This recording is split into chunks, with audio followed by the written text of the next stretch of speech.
ባላየነው አቅጣጫ በጌታ በኢየሱስ ማየት እንድንችል ለካ እንዲህ ነው እንዴ ብለን መውጣት እንድንችል ከዚህ ትምህርት የተነሳ እግዚአብሔር ሆይ ይህ እንዲሆን በኢየሱስ ስም አንተ እርዳን። ስለ ሁሉ እናመሰግንሃለን። ቀሪውን ጊዜያችንን፣ ሰዓታችንን፣ ትምህርታችንን አሳልፈን ላንተ አደራ እንሰጣለን። በምትወደው በልጅ በክርስቶስ ኢየሱስ ስም አሜን። የጌታዬ ይባርክ። ተባረኩ። አሁን የገባችሁ ሰዎች እንኳን ደህና መጣችሁ በድጋሚ ማለት ፈልጋለሁ። እንግዲህ ሰዓታችን ከ10 ሆኗል። አሁን ወደ አስተማሪያችን ነው የሚመራችሁ። ዳግም መግባት ትችላለህ። ያለውን ነገር ከጌታ ጋር መድረኩን ላንተ ይኸው። ተባረክ። እሺ ሙሉወርቅ አመሰግናለሁ። እግዚአብሔር ይባርክ። አሜን። እንዴት ናችሁ? ሰላም ነው? አለን ያው ሚት አድርገው ነው ዝም ያለው። በምልክት ቢሆን ሰላም ታስቡ። በምልክት ቢሆን አለን መምህር እንዴት ነህ? ሰላም ነው ወይ? ሰላም ነው ወይ? እግዚአብሔር ይመስገን አለው። ሰላም ነው? ጽጌ እንዴት ነሽ? አለው እግዚአብሔር ይመስገን። ጌታ የተባረከ ይሁን። ስላይዴን አይ ቲንክ ሼር ማድረግ እችላለሁ ይመስለኛል ስክሪን።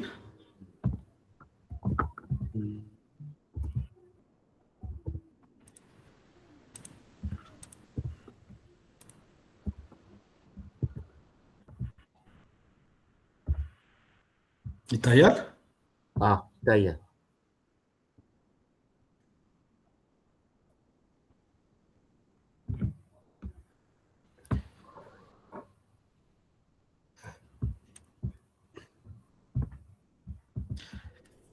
እሺ እግዚአብሔር የተባረከ ይሁን። ትንሽ ራሳችንን ተዋውቀን ምን ቆይባቸውን ጊዜያቶች ደግሞ እንዴት እንደምናሳልፍ በተወሰነ መልኩ ተነጋግረን ዛሬ ሞሮፍ የመተዋወቅና የምንግባባበት ወይም ደግሞ እንዴት እንደምንቀጥል የምንነጋገርበት ጊዜ አድርገን እንጀምራለን። ድንገት ጊዜያቸው ካመቻቸው አንድ ሁለት ጓደኞቼ ጆይን ሊያደርጉን ይችላሉ። አይ ቲንክ ሁሉ ቀን የእናንተ ሰርክል ያልሆኑ ሁለት ሰዎች ሼር አድርጌያለሁ።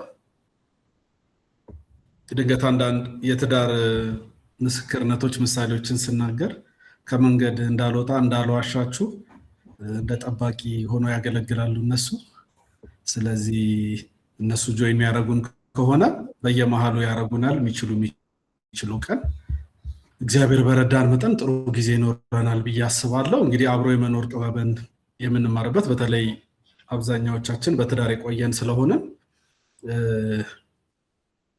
ትንሽ ጊዜ ወስደን ራሳችንን እንተዋወቃለን። መጽሐፍ ቅዱስ በምሳሌ ምዕራፍ 24 ከቁጥር 3 እና ቁጥር 4 ላይ ከሚነገሩ የህይወት ምክሮች መካከል አንደኛው ይሄ ነው። ቤት በጥበብ ይሰራል፣ በማስተዋል ይጸናል፣ በእውቀትም ውድና ውብ በሆኑ ንብረት ክፍሎቹ ይሞላሉ ወይም ጓዳዎቹ ይሞላሉ ይላልና እንግዲህ ያው ስለ ትዳር ስለሆነ ይሄኛው በዋናነት የሚያወራው ብዙ የመጽሐፍ ቅዱስ አዋቂዎችም የሚግባቡበት ነው።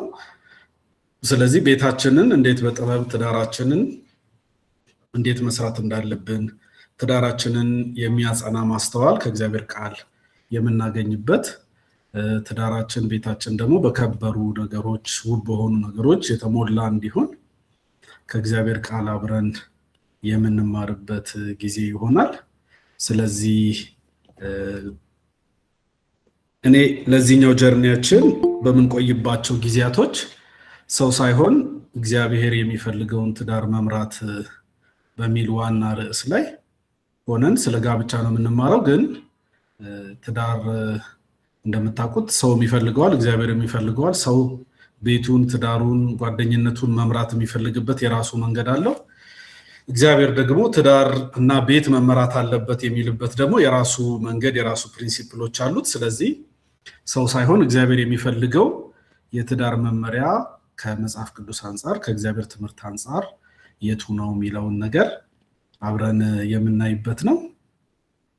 እንግዲህ ማን ነው ከሚል ጥያቄ ነው የምጀምረው። እኔ ራሴን በደንብ ኢንትሮዲዩስ አደርጋለሁ።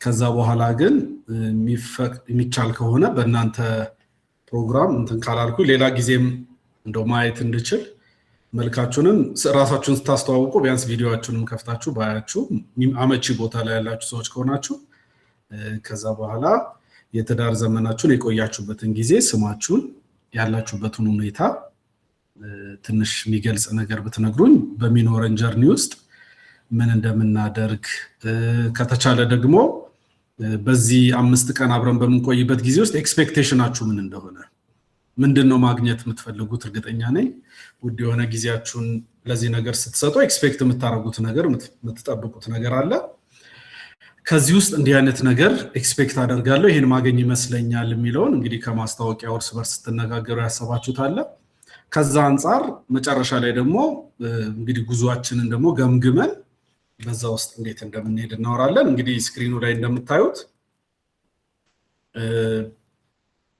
እኔ ዳግማዊ ካሳሁን ነው የምባለው ከዚህ ላይ ከምታዩት ልጅ ጋር ሚያዝያ 27 ቀን 2001 ዓ.ም ነው ጋብቻችንን የፈጸምነው እስከዛሬ ሰኔ እንግዲህ ድረስ አሁን ሰኔ ውስጥ ነው ያለነው ላለፉት 17 ዓመታት አብረን በፍቅር እየኖርን ያለነው ይሄ በቤተ ክርስቲያን የጋብቻ ስነ ስርዓታችንን ከ17 ዓመት በፊት ስንፈጽም የነበረ ፒክቸር ነው ይሄ ደግሞ አሁን ሰኔ ላይ 2018 ደግሞ ያለ ሁኔታችን ነው እንግዲህ ከ17 ዓመት በኋላ ይሄን ይመስላል እግዚአብሔር በእነዚህ 17 ዓመታት ውስጥ እነዚህን የመሳሰሉ 4 ሴት ልጆችን ሰጥቶናል እነዚህን ይመስላሉ ልጆቼ ከሚስቴ ጋር አንድ ላይ ሄነን መስላለን በእኛ ቤት ውስጥ እንግዲህ በየመሃሉ የተወሰኑ ነገሮችን ሼር አደርጋለሁ እዚህ ላይ እንደምታዩት ትንሿ ልጃችን አልነበረችም ይሄን ፒክቸር ከ2024 መጨረሻ አካባቢ የተወሰደ ፒክቸር ነው እነዚህ ባንዲራዎች ምን እንደሆኑ ቤታችን ውስጥ ስለ ሚሽን እንጸልያለን ስለዚህ እነዚህ ያዝናቸው ባንዲራዎች በየቀኑ የምንጸልይላቸው ሀገሮች ናቸው እሱንም በመሃል ስለ ቤተሰብ ስለ መንፈሳዊ ነገር ስናወራ እንደ ምሳሌ የምትጠቀሙበት ሊሆን ከቻለ የሚረዳ ከሆነ እንደ ምሳሌ አነሳለሁ የመጀመሪያ ልጃችን አሁን 13ኛ ዓመት አካባቢዋን ሐምሌ ላይ ትይዛለች በቤተ ክርስቲያን የውሃ ጥምቀት ወስዳለች ስለዚህ ይሄኛው ያን ቀን የተወሰደ ፒክቸር ነው ስለዚህ ባጭሩ እንግዲህ በዚህ 5 ቀን አብራችሁ የሚቆየው የህይወት ልምዱን እንግዲህ ድካሙን ብርታቱን ጥሩ ነው የሚለውን እግዚአብሔር እሱን ያስተማረውንና ቤተሰቡን ትዳሩን ሲመራበት ወይም እየመራበት ያለውን መንገድ ከእግዚአብሔር ቃል አንፃር የሚያስተምራችሁ ሰው ይሄንን ይመስላል ስለዚህ በዚህ ጊዜ ውስጥ እግዚአብሔር ደስ የሚሰኝበት እግዚአብሔር የሚፈልገውን ትዳር እንዴት እንደምንመራ በዋናነት ከመጽሐፍ ቅዱስ በየመሃሉ አልፎ አልፎ ደግሞ ከኔም ኤክስፒሪየንስ ከሰዎችን ኤክስፒሪየንስ ደግሞ ያነሳል እንደ ምሳሌ እንደ ኢሉስትሬሽን እየተጠቀምን እናነሳለን ስለዚህ እንግዲህ አሰልጣኛችን ማን ነው የሚል ጥያቄ ካላችሁ ይሄን መስላሉ በፕሮፌሽን ባንከር ነኝ ብርሃን ባንክ ውስጥ ነው የምሰራው በአገልግሎት ደረጃ በሙሉ ወንጌል ቤተክርስቲያን አገለግላለሁ በአዋሪ ሙሉ ወንጌል ለረጅም ዓመታት ቤተክርስቲያን ሽምግልና 8 ዓመት አገልግያለሁ የጋብቻ እና ቤተሰብ ማማከር አገልግሎት ውስጥም እንደዚሁ ረጅም ጊዜ አገልግያለሁ ያለፉትን 2 ዓመት ተኩል አካባቢ ደግሞ አሁን የሚሽን ዲፓርትመንት አለ ያንን የሚሽን ዲፓርትመንት እያስተባበርኩኝ በአዋሪ ሙሉ ወንጌል ቤተክርስቲያን ነው ማገለግለው በስነ መለኮት ደረጃ የመጀመሪያ ዲግሪ አለኝ በሙሉ ወንጌል ሴሚናሪ I think 9 ዓመት በፊት አካባቢ በመጀመሪያ ዲግሪ ግራጁዌት አድርጌያለሁ ጌታን በጣም ወዳለው እግዚአብሔርን ደስ የሚያሰኘውን ህይወት ለመኖር በጣም ከሚጥሩ ከሚደክሙ ከሚታገሉ ሰዎች መካከል ነኝ ስለዚህ ይሄን ይመስላል የኔ ህይወት እንግዲህ በኔ ደረጃም ባይሆን እንግዲህ እኔ ያው በስዕል በመናምን የተደገፈ ትንሽ ሰፋ ያለ ሊሆን ይችላል ግን በእናንተ ስማችሁንና ያላችሁበትን ሁኔታ በተዳረ ቆያችሁበትን ጊዜ ኤክስፔክቴሽናችሁን ባቅ ደስ ይለኛል እንግዲህ ከመሪዎች ልጀምርና አካሄዱ ላይ ማስተያየት ካለ ወደ አንተ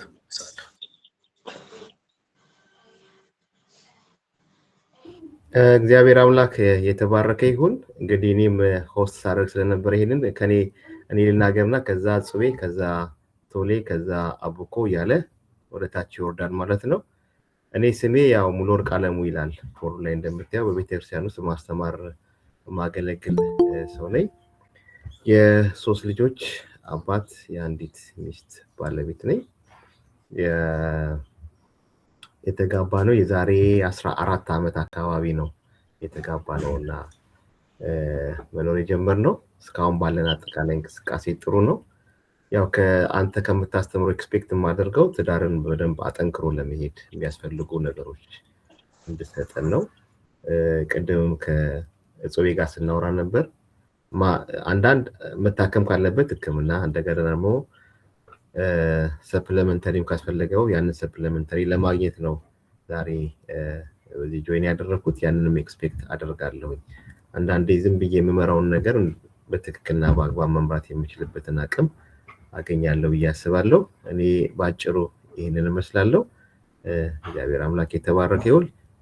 ከዛ ጽቤ ትቀጥላለች። ከዛም በኋላ ሌሎቹም ይገባሉ ማለት ነው። ጌታ ይባርክ። ይበቃል መሰለኝ አይደል?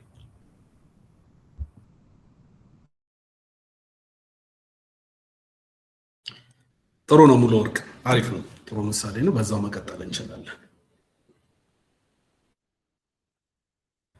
እጹብ ትቀጥያለሽ? እሺ ሙሉዬ እንዴት ዋላችሁ? እኔ እጹብ ድንቅ እባላለሁ። በጋብቻ 16 ዓመት አሁን ጁን 5 አለፈን። የሁለት ወንዶች ልጆች የ15 ዓመት እና የ10 ዓመት ወንዶች ልጆች እናት ነኝ። ከዚህ ፕሮግራም ኤክስፔክት የማደርገው ሙሌ ግን ኮርጀሃል። አሁን እያወራን ስለነበረ ያው እንዳለው ሙሌ ጉድለት ባለን ነገር ላይ በመናጠፋው በማናስተካክለው በትዳራችን ውስጥ በመንጎልበት ነገር ላይ ሙላትን ደግሞ መጠንከር የሚያስፈልገው ነገር ደግሞ የሚጠናከርበትን ሰፕሊመንት እናገኛለን ብዬ ተስፋ አደርጋለሁ። that's my expectation። እግዚአብሔር ይባርካችሁ። ጌታ ይባርክሽ ጽብዬ። አቡኮ ወይም የማን ይሜ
እግዚአብሔር ይባርክ። አቡኮ የማን በመቀጠል ቶሌ።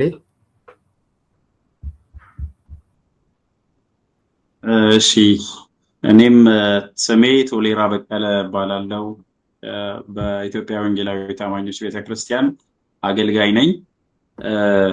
እኔም እንደይመኑ 10 ምናምን ወራት በትዳር ቆይቻለሁ።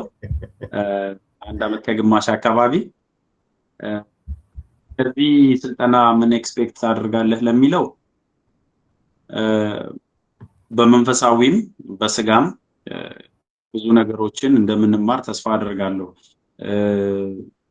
ጋብቻን ኤክስፒሪየንስ አንፃር ለምሳሌ ሊያሰለጥነን የመጣው ረጅም ጊዜ በትዳር የቆየ እንደገና በማማከርም በማሰልጠንም ውስጥ ብዙ ልምድ ያለው ስለሆነ በመኖርም በማስተማርም ያለውን ነገር እያዋዛ ለኛ ብዙ ገና ኦልሞስት ጀማሪ ለሆን ነው ብዙ ኤክስፒሪየንሶችን ሼር ያደርገናል ብዬ ተስፋ አድርጋለሁ። ወሬ ሳላበዛ ባጭሩ በመንፈሳዊውም በስጋውም ትዳርና ህይወት ላይ ብዙ ነገር ኤክስፔክት አደርጋለሁ። አመሰግናለሁ። እሺ የምትችል ከሆነ ፎቶውን ታሳየው ላስተማሪያችን ከቻል ካልቻልክ ችግር የለም።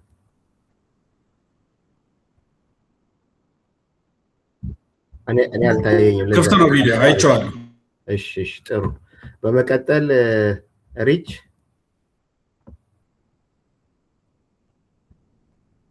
ሪቾ ሪታ ነው። ሪታ ኦኬ አመሰግናለሁ። እኔ የጌታነሽ ታምራት ወይም ሪታ እባላለሁ። በኢትዮጵያ ወንጌላዊት ቤተክርስቲያን ውስጥ አገልጋይ ነኝ።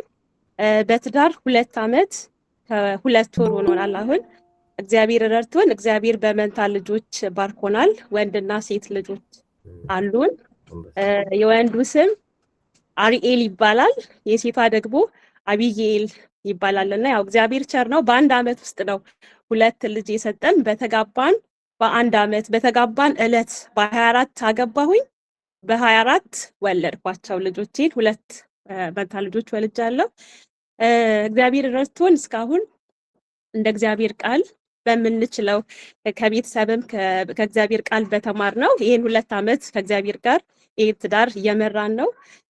ከዚህ ፕሮግራም ከዚህ ስልጠና ኤክስፔክት ማደርገው ነገር ሊያሰለጥነን የመጣ ሰው በህይወትም በትዳርም ኤክስፒሪየንስ ሰው ስለሆነ በብዙም ደግሞ እውቀትም ስላለው እኛ ደግሞ ጀማሪም እንደመሆናችን ለሚቀጥለው ለትዳር ዓመቶቻችን በእውቀት በእግዚአብሔር ቃል ከሚያካፍለን ሰው ላይ ብዙ ትምህርት ተጠብቃለሁ። አመሰግናለሁ። ሪችዬ ጌታዬ ሲባርክሽ። አዚቲ እሺ ሰላም፣ እንዴት አመሻችሁ? አዜብ ኃይሌ ይባላለሁ። የ2 ልጆች እናት ነኝ። ያው በኢትዮጵያ ወንጌላዊት ውስጥ ነው ማገለግለው። ከተጋባን 11 ዓመት ሆኖኛል። ባለቤቴ አለማየሁ ነጋሳ ይባላል። እሱ ቤተክርስቲያን ውስጥ ያገለግላል።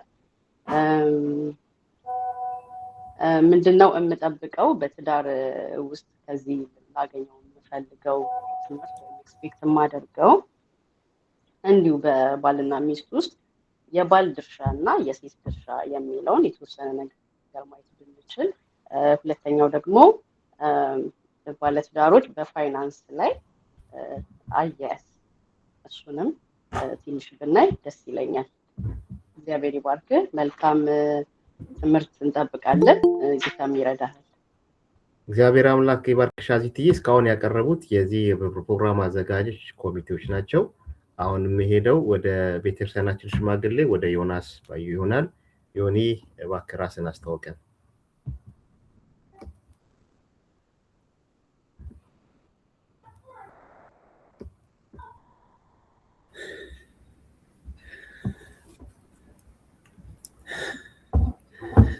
ሰላም፣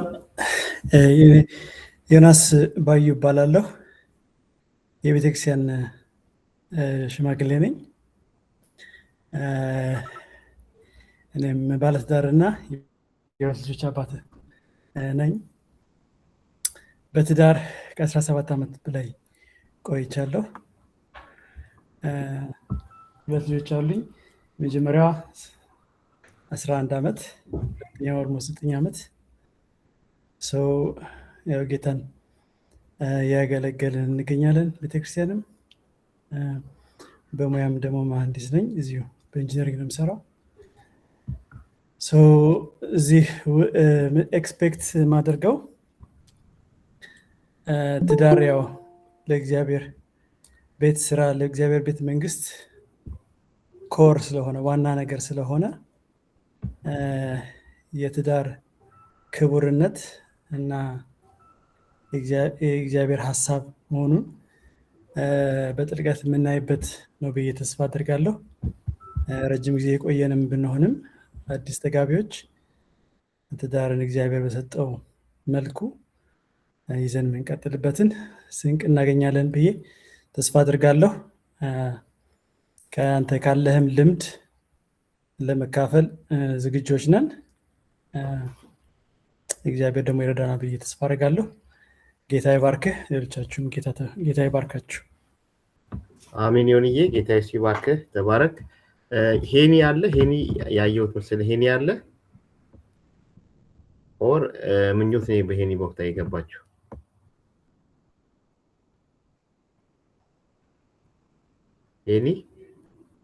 ሄኒ ካለ ሄኒ ቢናገር ደስ ይለኛል። ምኞቴ እያወራች ነው። ሚዩት ነሽ ምኞትዬ። እሺ ምኞቴ ሚዩት ነሽ ምኞት። እሺ ሙሌ ሄኒ ቸርች ነው አይደል? እና ያው እሱን ወክዬ እናገራለሁ። እንዴት አመሻችሁ ቅዱሳን። ቤተክርስቲያን ይህን እድል ስላዘጋጀች ቴንክ ማለት እፈልጋለሁ። ያው ሁላችሁም እንዳላችሁት ትዳር የተከበረ ነገር ነው። የእግዚአብሔር ዓላማ ያለበት ነገር ነው። ይሄ እድል መዘጋጀቱ እንዳለ ሆኖ ደስ ብሎኛል። አስተማሪያችን ብዙ የትዳር ልምዶችን ያካፍለናል ብዬ ተስፋ አደርጋለሁ። ኤክስፔክት ግን የማደርገው ምንድን ነው፣ ትዳር አንድ ጊዜ የተገባበት ተቋም ቢሆንም እለት እለት ስራ ይፈልጋል። እንዴት ሜንቴን ማድረግ እንዳለብንና ካልሰራ ነው የሚፈርስበት አጋጣሚ አለ። ያው ብዙዎች እንደሰማ ነው እና ትዳርን እለት በእለት እንዴት ነው መስራት ያለብን ፍሎሪሽ እያደረገ እንዲሄድ የሚለውን ነው ኤክስፔክት ማድረግ። ተባረኪ ምኞት፣ የጌታ ሲባርክሽ። ሌላው እሺ፣ አሁን የቮለንቲርስ መግባት ይችላል። ራሱን ማስተዋወቅ የሚፈልግ እጁን እያወጣ መግባት እጃችሁን እያወጣችሁ ራሳችሁ ማስተዋወቅ ትችላላችሁ።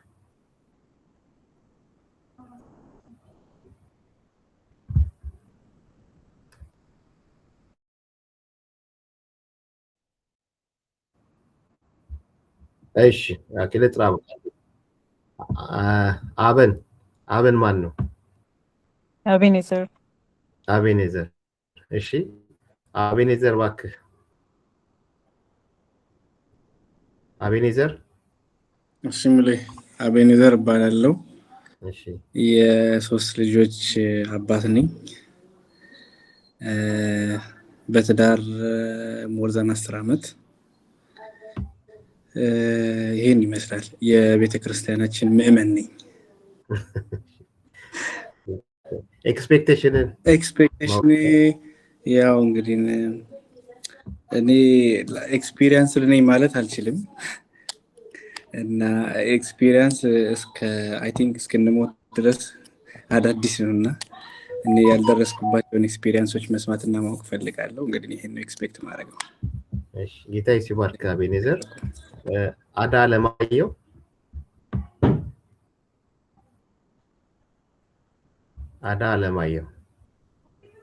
ሰላም ለእናንተ ቅዱሳን። አሜን። መና አለማየሁ እባላለሁ። በእርግጥ ባለ ትዳር አይደለሁም፣ ግን ወደዛው መንገድ ላይ ስላለው ጆይን አድርጌያለሁ። ከዚህ ትምህርት የምጠብቀው እንግዲህ ባለ ትዳር ስላልሆንኩኝ በትዳር ውስጥ ያሉ ችግሮችን እንዴት መፍታት እንዳለብኝ፣ ከዛ ደግሞ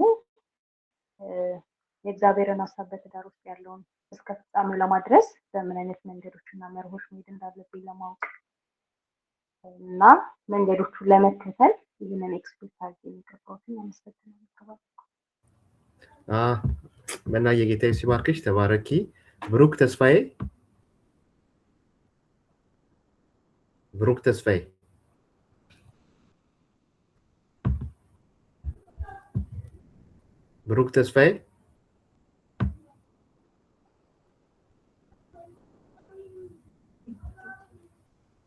እሺ እስከዛ እምነት ወልዴ። እምነት አለሽ? እምነት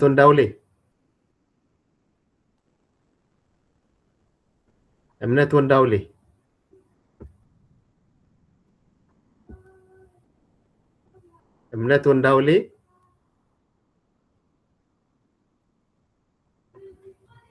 እሺ ጌዲዮን ፋንታይ።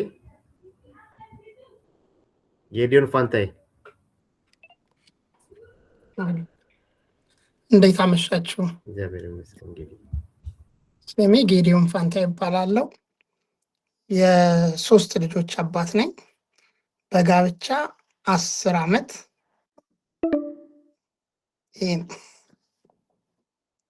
ኤክስፔክቴሽን መማር ማቀው ትምህርት መማር ቴንክ ዩ። እሺ ተባረክ። ከቤ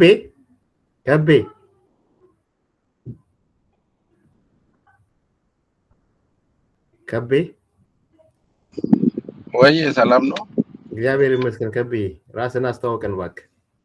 እሺ መንገድ ላይ ነኝ። እሺ ከበደ አቤቤ እባላለሁ። የሶስት ልጆች አባት ነኝ እና በትዳር ደግሞ ወደ 20 አካባቢ ተጠግቻለሁ መሰለኝ። አሁን ጥር ሲመጣ 20 እሞላለሁ እና ያው መንገጫገጭም ቢኖር ይሄን ያክል ትሄዳለህ። በመሀል ደግሞ ያለውን ነገር ደግሞ እያስተካከልክ ትሄዳለህ። ማንም ደግሞ ፍጹም የለም። ያው መጋጨት ይኖራል፣ መታረቅ ይኖራል፣ ደግሞ መቆራረፍ ይኖራል። ማታ ብትጣላ ጠዋት ብትጣላ ማታ ትታረቃለህ። እንደዚህ አይነት እያለ 20 ዓመት ሞልቷል። ዛሬ ደግሞ ያው ከትምህርቱ ደግሞ እኛ ያየነውም ያላየነውንም እንማራለን ብዬ አስባለሁ። አመሰግናለሁ። ተባረክሽ። ጌታ ይባርክህ። እኔ ባለኝ ሊስት ሙሉወርቅ አባተ ሙሌ። አቤት አለን። ሰላም ለሁላችሁም ይሁን። ስሜ ሙሉወርቅ አባተ ይባላል። በኢትዮጵያ ወንጌላዊት ቤተክርስቲያን ውስጥ አገልጋይ ነኝ። ባለትዳር አይደለሁም። ለመግባት መንገድ ላይ ነኝ ልክ እንደ ሀና እና ብዙ ይጠብቃሉ። ፈርስት ታይም ነው ጆይን ማድረገው። አይምሮዬ ክፍት ነው ብዙ ለመማር ከእናንተ ኤክስፒሪየንስም ከትምህርቱም ብዙ ነገር እወስዳለሁ ብዬ ተስፋ አድርጌያለሁ። ይሄ ነው። እሺ ጌታ ይባርካችሁ። ሌላ ሰው ከመሄድ በፊት አንድ ማስታወቂያ አለ። ጎግል ሊዘጋ ስለሆነ ሌላ ሊንክ ይኖረናል። ልክ ሲዘጋ ሌላ ሊንክ እንልክላችኋለን። በዛ ሊንክ ትገባላችሁ አይደል? ይመኑ እንደዛ ነው።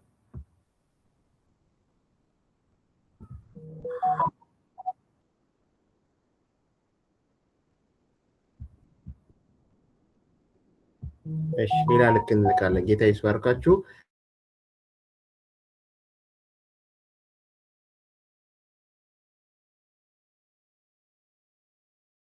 ሙሉ ድምጽ ጠፍቷል መሰለኝ። እዚህ እምነት አለች እኮ ጥሪያታለሁ ግን አልመለሰችልኝም። እምነት ወንዳውል ያለሽ እምነት አለሁ። እንዴት ናችሁ? የጌታ ሰላምና ጸጋ ይብዛላችሁ። አሜን። እግዚአብሔር ይመስገን። በዚህ አይነት መልኩ ስላየኋችሁ ደስ ብሎኛል። ናፍቃችሁኛል። ያው እኔ አሁን ኢትዮጵያ ነው የምኖረው። 2 ዓመት ከ6 ወር አይ ቲንክ እንደዚያ ሆኖኛል ካገባሁ። የምጠብቀው ደግሞ ያው ኤክስፒሪየንስ እና ከትምህርቱ ደግሞ ትምህርት ለመውሰድ ነው። ተባረኩ። ተባረኪ እምነትዬ። ብሩክ ያልኩ አሁን ትሰማኛለህ? ብሩኬ ብሩክ። እሺ ቅድስት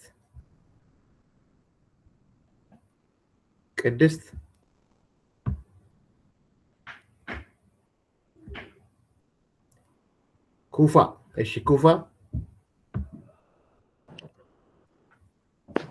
እንዴት ናችሁ? ሰላም ናችሁ ወይ? እግዚአብሔር ይመስገን። እንኳንም ሰላም ናችሁልን። አሜን። ያው እኔም በትዳር ወደ 4 ዓመት ሆኛለሁ። አንድ ልጅ አባት ነኝ።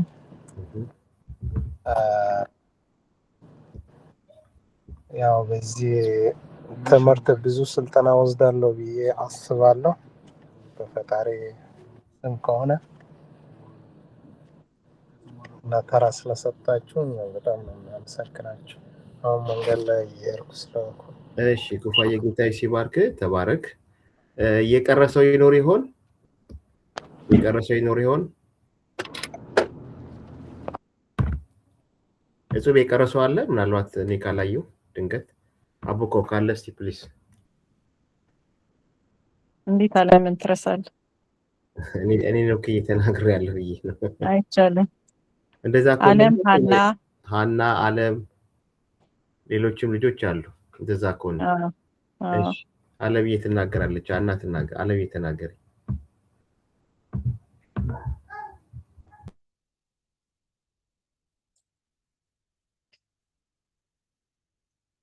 ሰላም ለእናንተ። እኔ ዓለም እባላለሁኝ በኢትዮጵያ ወንጌላዊት ቤተክርስቲያን የጸሎት አገልጋይ ነኝ። ያው ሙሌን እንደገለጸው የሶስት ልጆች እናት እግዚአብሔር ረድቶን በትዳር 14 ዓመታችንን ይዘናል። ከትምህርቱ በጣም ኤክስፔክት የማደርገው ብዙ ነገር አለ። ራሴን ወክዬ የምር እግዚአብሔር እንዲያስተምረኝ በጣም ጸልያለሁ። መማረው ነገር እንዳለ ምክንያቱም በአሁኑ ሰዓት ላይ ብዙ መካሪ፣ ብዙ አውሪ፣ ብዙ እንዲሰሙ የሚፈልጉ ሰዎች አሉና ሪል ከእግዚአብሔር የሆነውን ነገር ሰምቼ መጣል ያለብኝ እንደጥል ማስቀጠል ያለብኝ እንደ እግዚአብሔር ቃል እናስቀጥል ፈልጋለሁ እና በቅርቡ አንድ ንግግር ስሰማ ስለሚጠቅመን ነውና የትዳር አማካሪ ነው። ባለቤትሽ ቤት ሲገባ መብራቶቹን ሁሉ አጥፊና ልክ እሱ ሲገባ ቤቱን ሁሉ የሚያበራ አንተ እያለህ እንዴት ለምን ይሰራል መብራቱ ምናምን በይ። አሁን ይሄ ሊትራሊ የማያስኬድ ፉገራ የተሞላበት አይነት እንትን ነው። የእግዚአብሔር ቃል ሲሆን ግን ሪል መኖር የሚገባንን ነገር ይናገረናል። የእግዚአብሔር መንፈስ ስላለበትና ኤክስፔክት የማደርገው ብዙ ነገር አለ።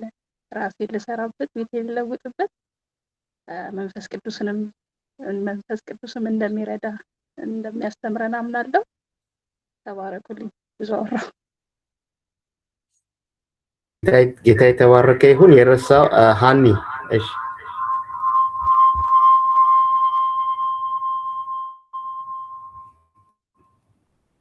እሺ ሀና እባላለሁ።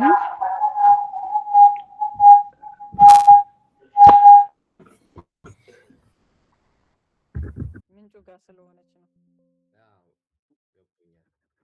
ይቅርታ።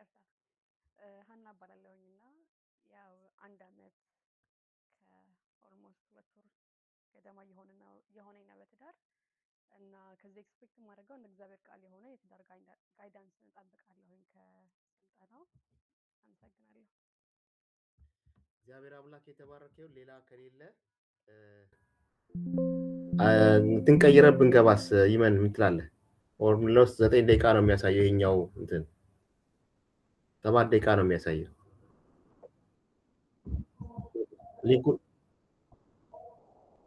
ሊንኩን ሼር ታደርገናለህ? ሊንኩን ሼር አድርገና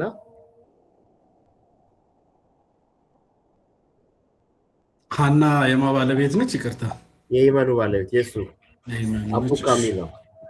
ኦኬ እሺ።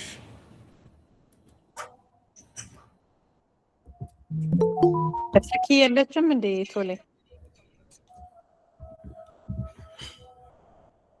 እንውጣ ከዚያ ይሜ አለች።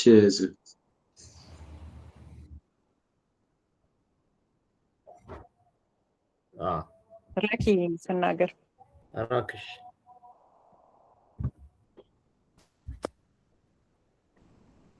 ያ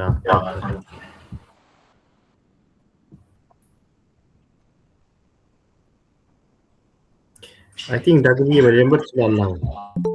እሺ እሺ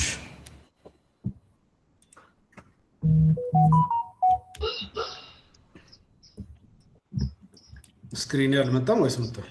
አልመጣም። አሁን መጥቷል። ስክሪን የእሷን መጣ።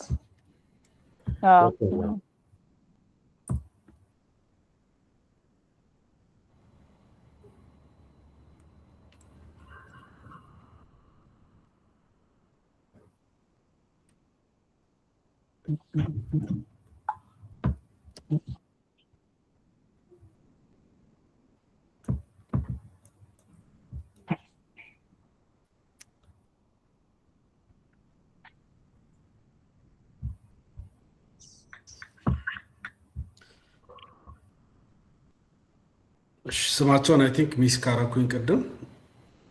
የቤተሰቤ ስም ይሄን ነው የሚመስለው። ባለቤቴ ሰብለ መኮንን ነች። አኒኤል፣ ላኤል፣ አናኤል እና ኤፍራኤል የሚባሉ ልጆች ናቸው ያሉኝ። እነሱን በየመሃሉ እንግዲህ እንደየአስፈላጊነቱ በአንዳንድ ምሳሌዎች ላይ እያነሳሁ አወራለሁ። ይሄ ፒክቸር እንደው ስናየው ሁልጊዜ ህይወቴን ሳስብ ህይወቴን የምመራበትን አንዳንድ ፕሪንሲፕሎች ሳስብ ይሄኛውን ስዕል ከተወሰነ ጊዜ ጀምሮ በጣም ነው ሁሌ የማስበው እና በቅርብ ዛሬ በህይወት አብረውን የሌሉ ሰዎች ከቤተሰብም ከጓደኛም በተለያዩ አጋጣሚዎች ስናይ ይሄኛው ጥቅስ በጣም ብዙዎቻችንን የሚገልጸን ይመስለኛል እና ዛሬም እኛ የምንኖረውን ህይወት ስናየው ይሄን ይመስላል እና ይህ ሰው አንድ የሞተ ሰው መቃብር ላይ የተጻፈ ነው እና የምቆይ ይመስለኝ ነበረ ይላል እና አንዳንድ ጊዜ በህይወታችን በምንኖርበት ዘመን ምን ያህል የምንቆይ ነው የሚመስለን። ይሄ ለትዳራችን ብቻ ሳይሆን ለሁሉም የህይወታችን መስመር ላይ አንዳንድ ጊዜ የምንወስዳቸው እርምጃዎች፣ የምናደርጋቸው ነገሮች፣ የምንነጋገራቸው ንግግሮች፣ አንዳንድ በምናራምዳቸው የህይወታችን ፕሪንሲፕሎች ምን ያህል ጊዜ ድረስ ለመቆየት እንደሚያስብ ሰው ነው የምንሆነው የሚለው ነገር ሁልጊዜ ማሰብ እንዳለብን ይሰማኛል። ይህንን ስናስብ ድንገት ልንሄድ እንደምንችል ስናስብ አንዳንድ የምንወስናቸውን ነገሮች በጣም በጥንቃቄ እንድናይ በተለይ ደግሞ ከዚህ እንቆይበታለን ብለን ከምናስበው ምድር ተለይተን ወደ ዘላለማዊ ቤታችን ርስታችን ስንሄድ ደግሞ ከምናገኘው አምላክ አንጻር ቅድምም እንዳልኳችሁ እሱ በሚፈልገው መንገድ ነው ወይ ህይወቴን የመራሁት፣ ቤቴን የመራሁት፣ ትዳሬን የመራሁት የሚለውን ነገር እንድናስብ በጣም ያስፈልገናል። ስለዚህ ሰው በሚፈልገው መንገድ ነው እየመራሁ ያለሁት ወይስ እግዚአብሔር እንደሚፈልገው ነው የሚለውን ነገር ሁሌ እንድናስብ ፈልጋለሁ። በቀይ ኮርነር ላይ እንደምታዩት ሁልጊዜ እቺኛዋ አነጋገር ወይም እቺኛዋ ፍሬዝ አብራን ትሆናለች። ስለዚህ ሁልጊዜ እግዚአብሔር የሚፈልገውን ነው ወይ እያደረግኩ ያለው የሚለውን ማየት እንፈልጋለን። እንግዲህ ይህንን ስልጠና ስንጀምር ምንድን ነው እንደው በተለይ እንዲህ አይነት ስልጠና ትምህርቶች ስንማር እግዚአብሔር ይባርካችሁ። ቅድም እንደሰማሁት ብዙዎቻችሁ በቤተክርስቲያን የምታገለግሉ እንደሆኑ አስተውያለሁ ከንግግራችሁና ምንድነው አንዳንድ ጊዜ የምንሳሳተው እንዲህ አይነት ነገሮችን ስናደርግ ወይም እኛም ሰሚዎችም ስንሆን ተቀባዮችም ስንሆን ወይም ተናጋሪዎችም ስንሆን ምንድነው የምንረሳው ብለን ስናስብ አንዱ ትልቁ ችግር የምናውቃቸውን በጣም ትናንሽ ወይም ጥቃቅን የሚመስሉ ተራ የሚመስሉ ቀላል የሚመስሉ ነገሮችን ማድረግ አለመቻላችን ነው በጣም ትልቁ ችግር። ከበድ ያሉ ርዕሰ ጉዳዮችን አለማወቃችን አይደለም። አንዳንዶቻችን በፕሮፌሽኖቻችን ትላልቅ ነገሮችን እናውቃለን፣ በአገልግሎት ብዙ ነገሮችን እናደርጋለን። ግን በህይወታችን ውስጥ ስንኖር አንዳንድ ጊዜ ጥቂት የሚባሉ ነገሮች በጣም የምናውቃቸው የሚመስሉን ነገሮች እስቲ በዚህ ርዕሰ ጉዳይ ላይ ተናገር ብንባል የሆነ ቦታ ብንጠራ ድንገት ተነስተን ልንናገር የምንችልባቸው። ለምሳሌ እንደ አንድ ክርስቲያን እስቲ ተነስተህ ስለ መጸለይ ጥቅም ተናገር ወይም ስለ ጸሎት ተናገር ቢባል ማንኛውም ክርስቲያን ስለ ጸሎት የሚለው ነገር ይኖረዋል፣ ከመጽሐፍ ቅዱስ የሚጠቅሰው ጥቅስ ይኖረዋል። ግን ብዙ የክርስቲያኖችን ህይወት ደግሞ ስናይ ያንን የምናውቀውን ያንን ስናወራለት የሚቀለንን የጸሎት ህይወት ደግሞ መኖር ስንቸገር እናየዋለን። እና በተለይ ትዳር ውስጥ ስንገባ ስለ ትዳር ብዙ ሰው ቀለል አድርጎ የሚናገራቸው በጣም ቀላል የሚመስሉ ፕሪንሲፕሎች አሉ በትዳር ውስጥ። ግን እነዛ ቀላል የሚመስሉ ትንሽ የሚመስሉ ጥቃቅን የሚመስሉ ነገሮችን ማድረግ ላይ በጣም ስንቸገር ራሳችን እናገኛለን። እና በዚህ ስልጠና አንዱ የምናደርገው ነገር እነዚህን ጥቃቅን ነገሮች አንዳንዴ የምናውቃቸውን ነገሮች የምናስታውስበት ህይወታችንን የምንፈትሽበት እየኖርንባቸው ነው የሚሉትን ነገሮች የምናይባቸው ይሆናሉና በጣም የተለየ ውስብስብ የሆነ ነገር የለም። እንደምታውቁት ትዳር በምድራችን ላይ ያው ረጅሙ ተቋም ነው። የሰው ልጅ ከተፈጠረ ጊዜ ጀምሮ ነበረ። ብዙዎቻችን ትዳር ያለበት ቤት ውስጥ ወይ ባልና ሚስት ያሉበት ቤት ውስጥ እናት አባቶቻችን ጋር ወይ እናድጋለን። እንደዛ እንኳ ባይሆን ሰፈር ውስጥ ቤተክርስቲያን ውስጥ መንደር ላይ በየሚዲያው ስለ ባልና ሚስት ስለ ትዳር ስንሰማ ነው ያደግነው። ትዳር ውስጥ አሁን በጣም እንደው የተሰወረ በጣም ሚስጥራዊ የሆነ እንደው እንግዳ የሚባል የምናውቃቸው ነገሮች ላይኖሩን ይችላሉ፣ ግን መሰረታዊ ናቸው። እግዚአብሔር በዚህ መንገድ ቤታችሁን ብትመሩ ትዳራችሁን ብትመሩ ትጠቀማላችሁ ያለንን ነገሮች ግን እየኖርንባቸው ነው ወይ እየተጠቀምንባቸው ነው የሚለውን እንድናስብ እፈልጋለሁ። ስለዚህ ይህንን በዚህ በምንቆይባቸው 5 ቀናት ውስጥ ይህንን እናደርጋለን። ሌላው በባልና በሚስት መካከል የሚኖር ህይወት ለጋራ ጥቅም የሆነ እንደሆነ ማሰብ በጣም ያስፈልጋል። አይ ቲንክ 4 አካባቢ የሚሆኑ ባልና ሚስቶች እዚህ አብረውናሉ። በጣም ጥሩ ነው ብዬ አስባለሁ። የሌሎቻችንም የትዳር አጋሮች ጆይን ማድረግ የሚችሉበት እድል ካለ ጆይን ቢያደርጉ ኢንከሬጅ አደርጋለሁ። በተለይ አንዳንድ ቶፒኮች ላይ ስንነጋገር በጋራ ሆነን ቢሆን ጥሩ ይሆናል ብዬ አስባለሁ። ስለዚህ ባልና ሚስት የማይበላለጡና የማይፎካከሩ ካልሆኑ በስተቀር ትዳራቸው ውስጥ በጣም ትልቅ ችግር ይገጥማቸዋል። ይህንን በዝርዝር ወደ በኋላ እናያለን። እኔ ትዳር እንደ አንድ የብሔራዊ ቡድን አባላት ነው የምመለከተው። ባልና ሚስት አንድ ሰሞኑን የዓለም ዋንጫ ያው እየተካሄደ ነው። እንግዲህ ኳስ የምናውቅ ሰዎች እንደምታውቁት በዚህ የኳስ ቡድን ውስጥ ያሉ ተጫዋቾች የተለያየ ሮል አላቸው፣ የተለያየ ኃላፊነት አላቸው፣ የተለያየ ገቢ አላቸው። በየክለባቸው የሚከፈላቸው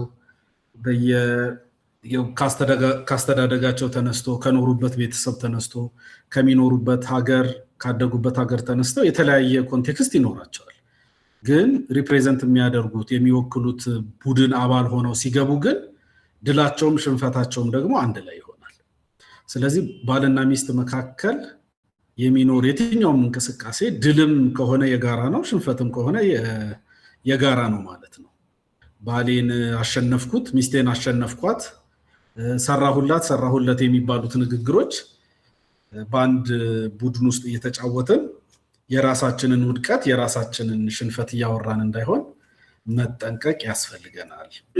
በትዳር ውስጥ እንግዲህ ስንሄድ ጋብቻ ጊዜያዊ ነው፣ ክርስቶስ ግን ዘላለማዊ ነው ይላል። ይህ አባባል የጆን ፓይፐር አባባል ነው።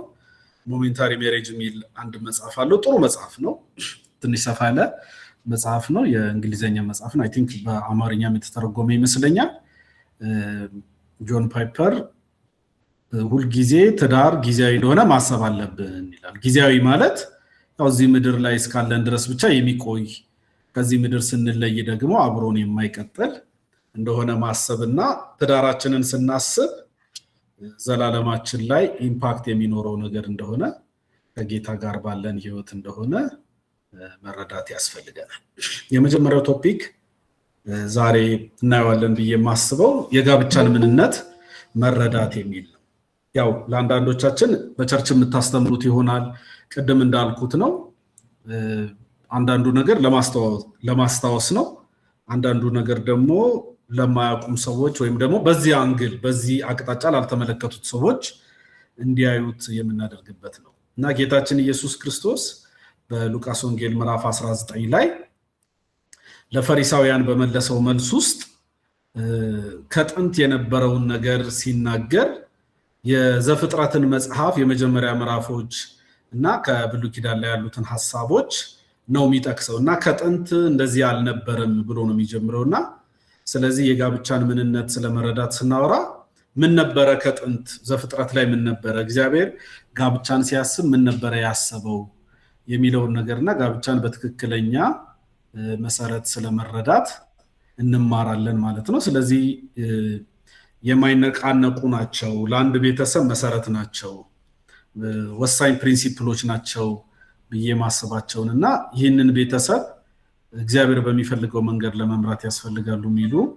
ሐሳቦቹን አውዶቹን በደንብ እየዳሰስን አብረን እንመለከታለን ማለት ነው።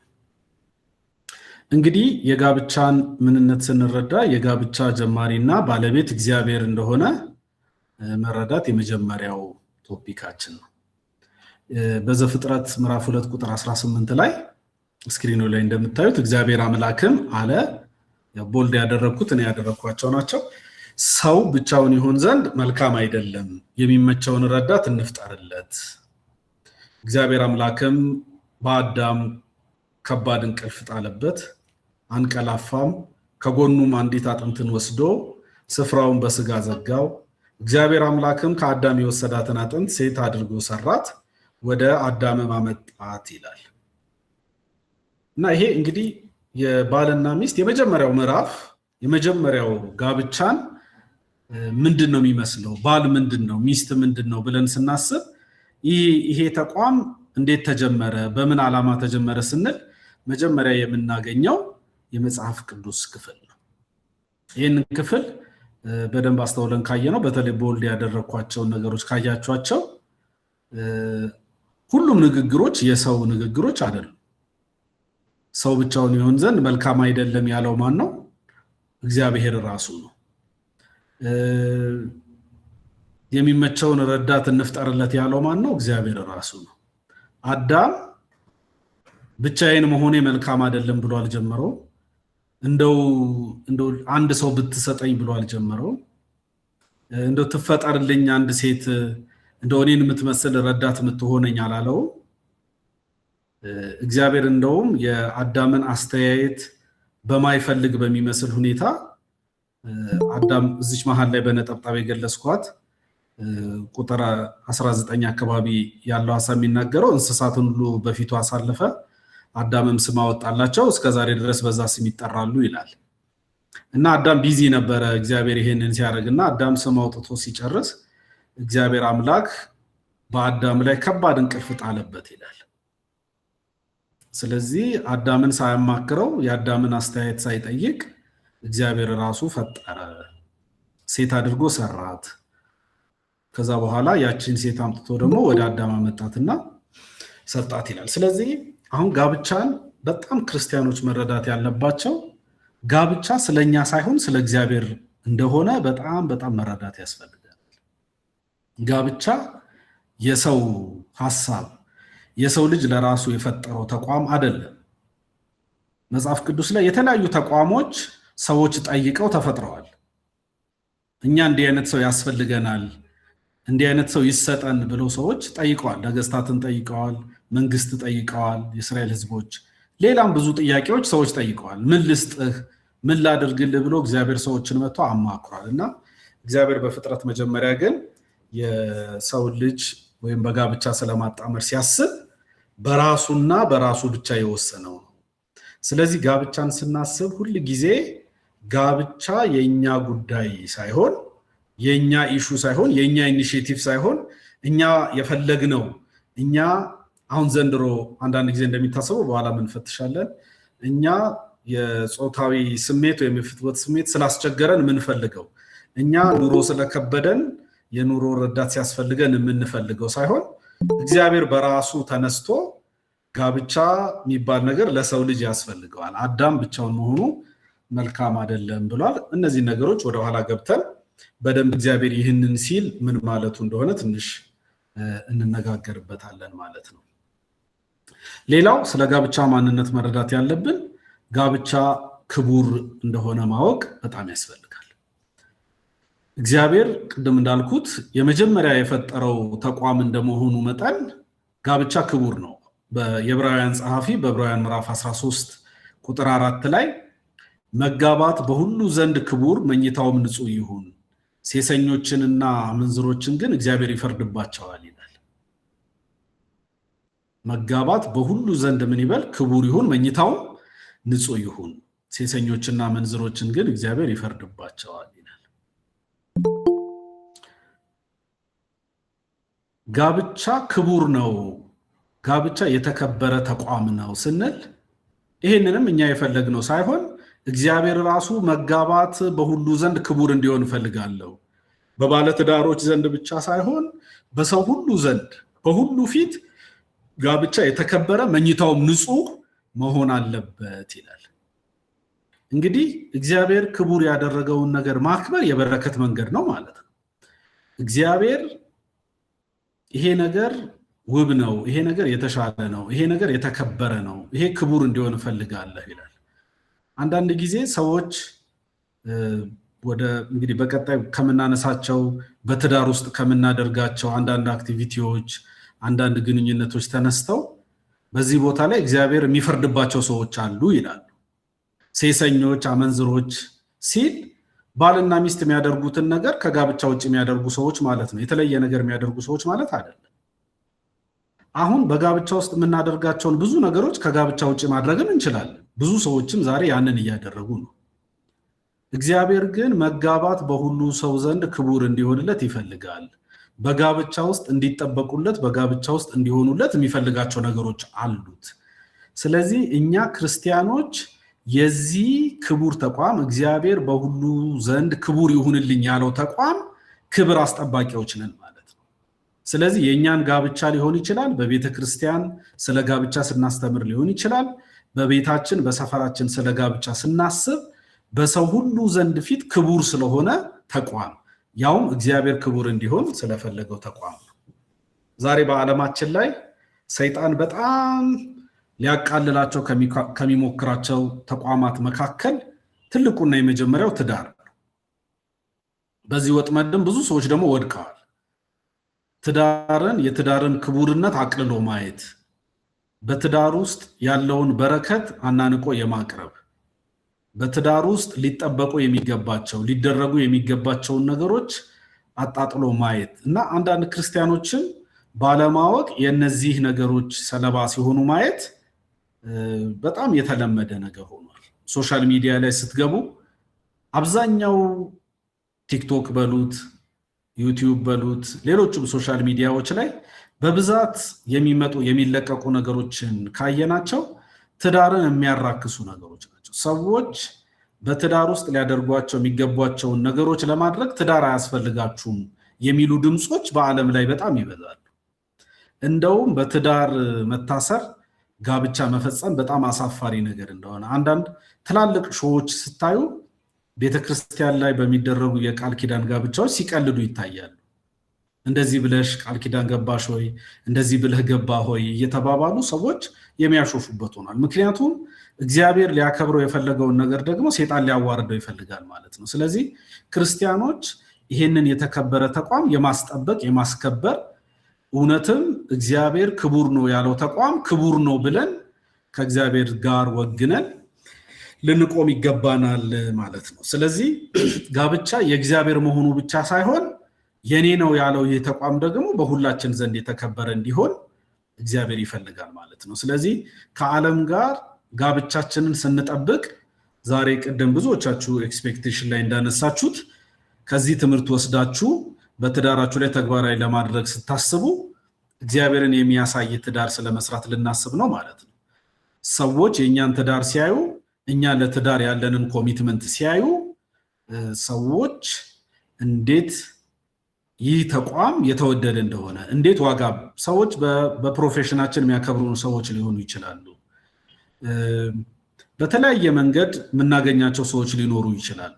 ስለዚህ እኛ ለጋብቻችን የምናሳየው ክብር ለጋብቻችን ወይም በጋብቻ ውስጥ ስላሉ መጽሐፍ ቅዱሳዊ ፕሪንሲፕሎች የሚኖረን አቋም ለኛ ስፍራ በሚሰጡን ሰዎች ፊት ሲገለጥ ክቡርነቱን ማሳየት እንችላለን ማለት ነው። የዛሬ 10 ዓመት አካባቢ ይመስለኛል አንድ የጋብቻ በዓል እንዲሁ ለማክበር አንድ ቤተክርስቲያን ሄደን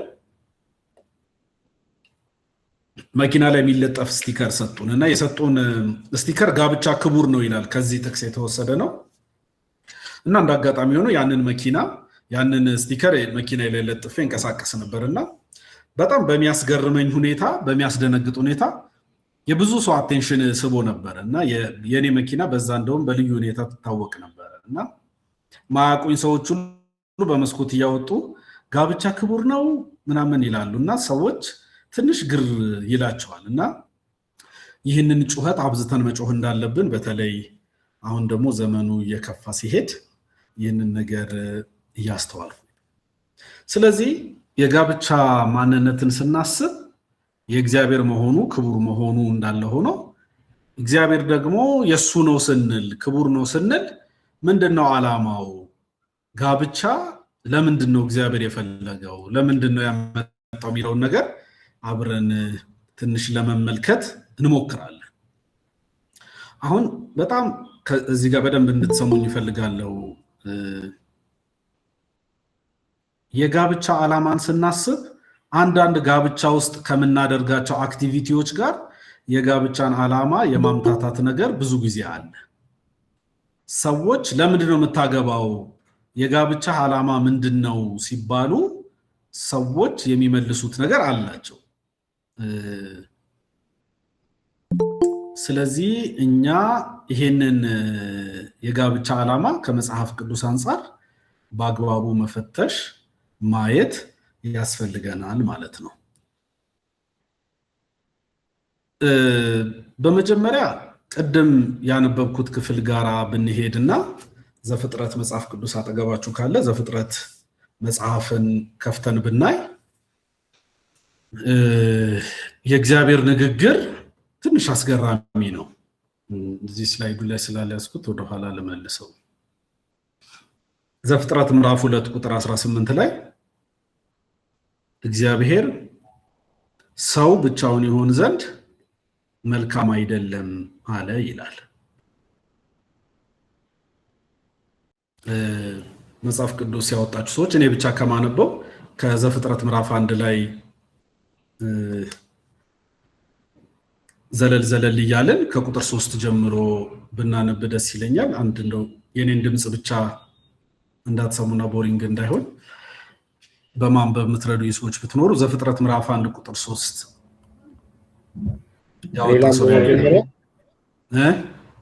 መጀመሪያ ላይ አንብብ። እሺ ዘፍጥረት ምዕራፍ 1 ቁጥር 3 እግዚአብሔርም ብርሃን ይሁን አለ፣ ብርሃንም ሆነ። እሺ እስከ ቁጥር 5 አንብብ። እሺ እግዚአብሔርም ብርሃኑ መልካም እንደሆነ አየ፣ እግዚአብሔርም ብርሃንን ጨለማ ለየ፣ እግዚአብሔርም ብርሃኑን ቀን ብሎ ጠራው፣ ጨለማው ሌሊት አለው፣ ማታም ሆነ ጠዋትም ሆነ አንድ ቀን። ስለዚህ እግዚአብሔር ብርሃን ይሁን አለ። ከዛ በኋላ እግዚአብሔር ያደረገውን ያዘዘውን የተፈጠረውን ነገር አየና እግዚአብሔር ምን እንደሆነ አየ ይላል? ብርሃኑ መልካም እንደሆነ አየ ይላል።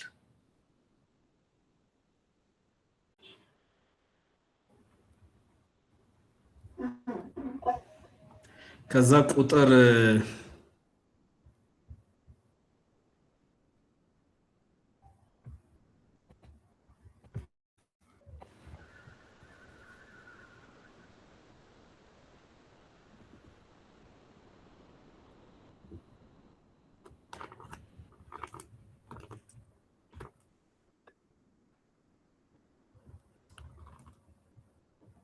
ቁጥር 9 ላይ እስከ 10 ማን ያነብልናል? እጹብ ካወጣች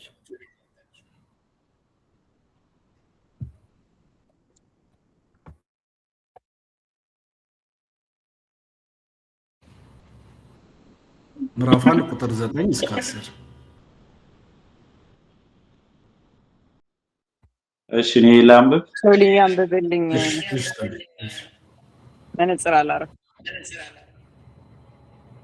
እሺ ችግር የለም። ከ9 እስከ 10 አይደለም?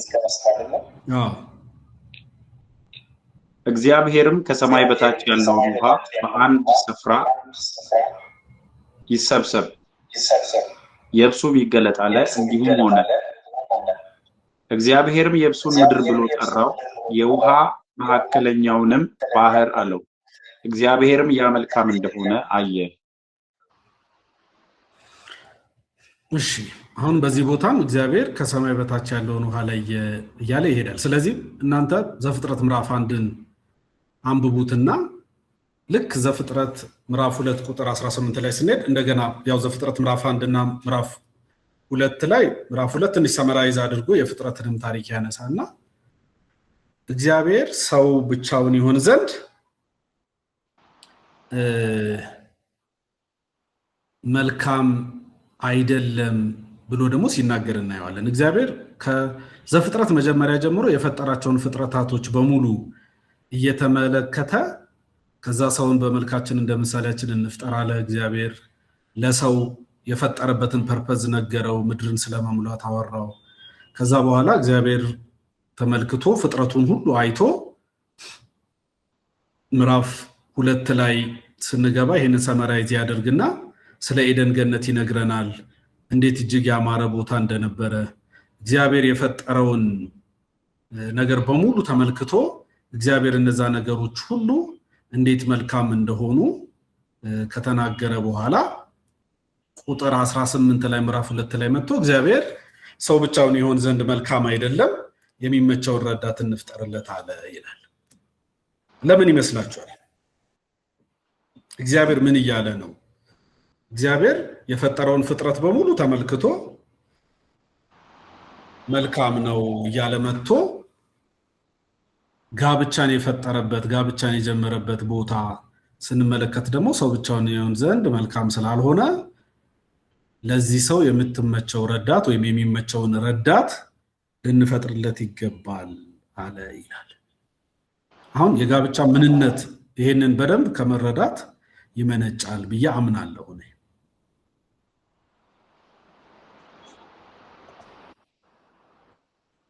ሐሳብ የሚሰጠን ሰው ይኖር ይሆን? ለምንድን ነው እግዚአብሔር መልካም ነው እያለ መጥቶ ቅድም ባነበብነው ትሬንድ ብንሄድ ቁጥር 1 ላይ የተፈጠሩትን ፍጥረታቶች ሁሉ እግዚአብሔር ተመልክቶ መልካም ናችሁ ብሏል። እግዚአብሔር ስራውን ሲገመግም ይመስላል። አይቶ ይሁን ይላል፣ ይሆናል፣ መልካም አይደለም ይላል። ከዛ ደግሞ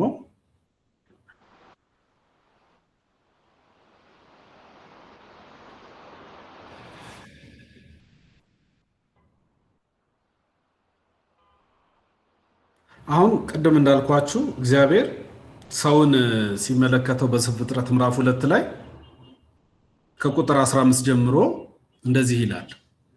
እግዚአብሔር አምላክን ሰውን ወስዶ እንዲያለማትና እየተንከባከበ እንዲጠብቃት በኤደን የአትክልት ስፍራ አስቀመጠው። እግዚአብሔር አምላክ ሰውን እንዲህ በማለት አዘዘው፣ በአትክልት ስፍራ ውስጥ ከሚገኘው ከማንኛውም ዛፍ ፍሬ ትበላለህ፣ ነገር ግን መልካምና ክፉን ከሚያሳውቁት ዛፍ አትብላ፣ ምክንያቱም ከእርሱ በበላ ቀን በእርግጥ ትሞታለህ። ከዚያም በኋላ እግዚአብሔር አምላክ ሰው ብቻውን መሆኑ መልካም አይደለምና የሚስማማውን ረዳት አበጅለታለሁ አለ። አዲሱ መደበኛ ትርጉም ስለከፈትኩ ነው። እግዚአብሔር አምላክ የዱር አራዊትንና የሰማይ ወፎችን ከምድር ሰርቶ ነበር። ለእያንዳንዳቸውም ምን ስም እንዲያወጣላቸው ለማየት ወደ አዳም አመጣቸው። አዳም ሕይወት ላላቸው ፍጥረታት ሁሉ ያወጣላቸው ስም መጠሪያቸው ሆነ።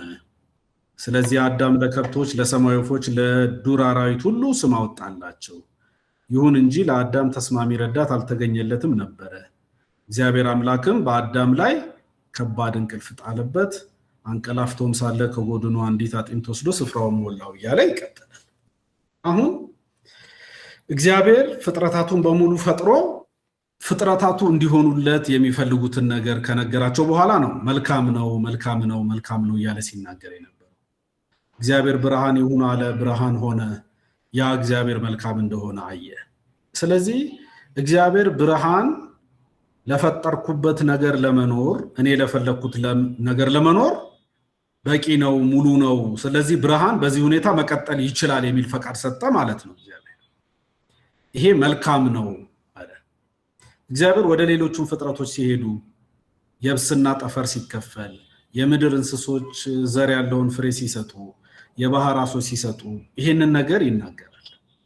የሰው ልጅ ጋር ግን ሲመጣ እኔ የሰው ልጅ ከፈለኩት ፐርፐዝ አንፃር ሰው ከተፈጠረበት አንፃር ግን ሰው የምትስማማው ረዳት ልትፈጠርለት ያስፈልጋታል ብሎ የመጀመሪያውን ትዳር ሲመሰርት ወይም ጋብቻ ሲመሰርት እንመለከታለን ማለት ነው።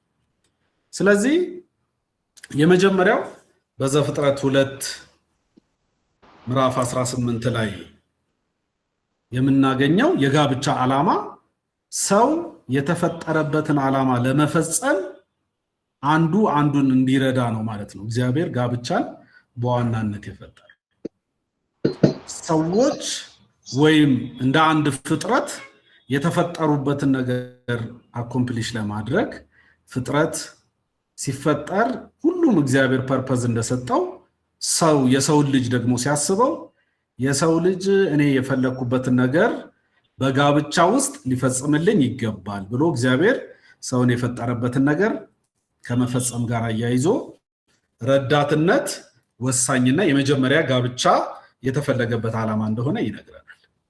ሁለተኛው እግዚአብሔር በጋብቻ ውስጥ እፈልጋለሁ ብሎ በግልጽ የተናገረው በሚልኪያስ ትንቢተ ሚልኪያስ ምዕራፍ 2 ቁጥር 15 ላይ እግዚአብሔር የሕይወትን መንፈስ አንድ አድርጎ ጠብቆልን የለምን?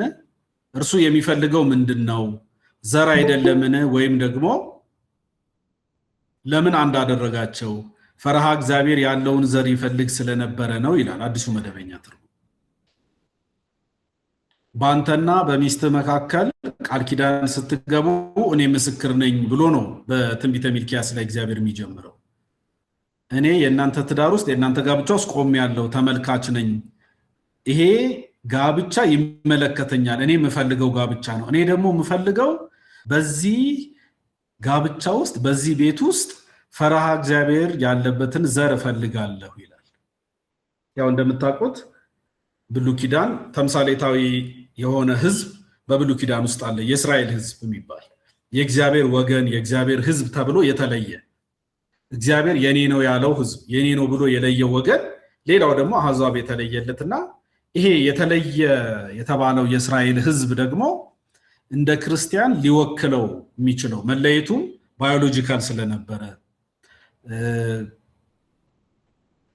ብዙዎቻችሁ ቅድም ስትናገሩ እንደሰማሁት ብዙዎቻችሁ እግዚአብሔር በልጅ እንደባረካችሁ አይቻለሁ። በጣም ትልቅ ነገር ነው። ግን አንዳንድ ጊዜ ደግሞ በክርስቲያኖች ውስጥ እንደዛ የማይሆንባቸው አጋጣሚዎች አሉ። ስለሱም ወይ በጥያቄና መልስ በዲስከሽን እናነሳለን። ግን እግዚአብሔር በትዳር ውስጥ ዘርን ይፈልጋል። እሱን የሚፈራው ትውልድ እንዲቀጥል ይፈልጋል። በአዲስ ኪዳን ባዮሎጂካል ልጆች አለመኖራቸው እንደ ብሉይ ኪዳኑ አይነት ምልከታ የለውም። የብሉይ ኪዳኑ ዘሩ ራሱ የተመረጠው ባዮሎጂካል ስለሆነ ምርጫው ተፈጥሯዊ ስለሆነ ተፈጥሯዊ ትውልድ ተፈጥሯዊ ዘር እንዲቀጥል እግዚአብሔር ኤክስፔክት ያደርጋል። ከመርገም ጋር የተገናኘም ይሆናል። በተለይ በብሉይ ኪዳን ያልወለዱ ወይም መውለድ ያልቻሉ መካን የሆኑ ሰዎችን ታሪክ ስታነቡ በዋናነት ከመርገም ጋር የተገናኘ እንደሆነና እግዚአብሔር መርገማቸውን እንዳነሳላቸው በመጨረሻም የተጎበኙ ሰዎች ሲመሰክሩ እንሰማለን። ስለዚህ ጋብቻን እግዚአብሔር የሚፈልገው እኔ ምስክሩ ነኝ፣ እኔ ቆሜያለሁ፣ ጋብቻችሁን መፋታትን እጠላለሁ። እግዚአብሔር ያለበት አንዱ ምክንያት እኔ ፈረሃ እግዚአብሔር ያለበት እኔን የሚፈራ ትውልድ በእናንተ ቤት ውስጥ እንዲፈራ ፈልጋለሁ ይላል። ስለዚህ ዛሬ ጋብቻችንን ስናስብ በስጋ የወለድናቸው ልጆች ሊሆኑ ይችላሉ። በተለያየ መልኩ በእኛ ጋብቻ ስርና በእኛ ጥላ ውስጥ የሚኖሩ ሰዎች ፈረሃ እግዚአብሔር ያለበት ትውልድ ሆኖ ለመሰራት አመቺ ስፍራቸው ነው ማለት ነው። ልጆችን ከህፃንነታቸው ጀምሮ በእድሜያቸው ዘመን ፍጻሜ ፈቀቅ በማይሉበት መንገድ ልንመራ የምንችልበት ተቋም ነው ማለት ነው እግዚአብሔር የሰጠ። ዘር ሲቀጥል ትውልድ ሲቀጥል የእግዚአብሔርን መፍራት እግዚአብሔርን የሚያቅ እግዚአብሔርን የሚከተል ለእግዚአብሔር የሚኖር ትውልድ እንዲነሳ እግዚአብሔር በጋብቻ ውስጥ ይፈልግ እንደነበረ እናያለን። ሌላው በጣም በሂደት በብዛት የምናየው ክፍል የኤፌሶን የሐዋርያ ጳውሎስ መልእክት ነው። ምዕራፍ 5 የጋብቻን ህይወት ሲናገር ይህ ሚስጥር ታላቅ ሚስጥር ነው ይላል። የባልና የሚስት ጉዳይ የጋብቻ ጉዳይ በጣም ታላቅ ሚስጥር ነው። ይሄ ሚስጥር እኔ ሳየው ስለ ክርስቶስና ስለ ቤተ ክርስቲያን እንደሆነ ላለው ይላል።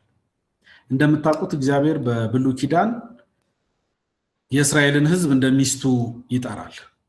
እንዳጫት ሚስቱ፣ እንዳመነዘረችበት ሚስቱ፣ በኃጢአት ስትወድቅ ሌሎች ጋር እሱን ከድታ እንደሄደች ሴት አድርጎ ብዙ ጊዜ በምሳሌ ሲጠቅስ እንመለከታለን። ስለዚህ ጋብቻችን የክርስቲያን ጋብቻ ዋና ሌላ ዓላማው የክርስቶስንና የቤተ ክርስቲያንን ተምሳሌትነት በደንብ ማሳየት አለበት ማለት ነው።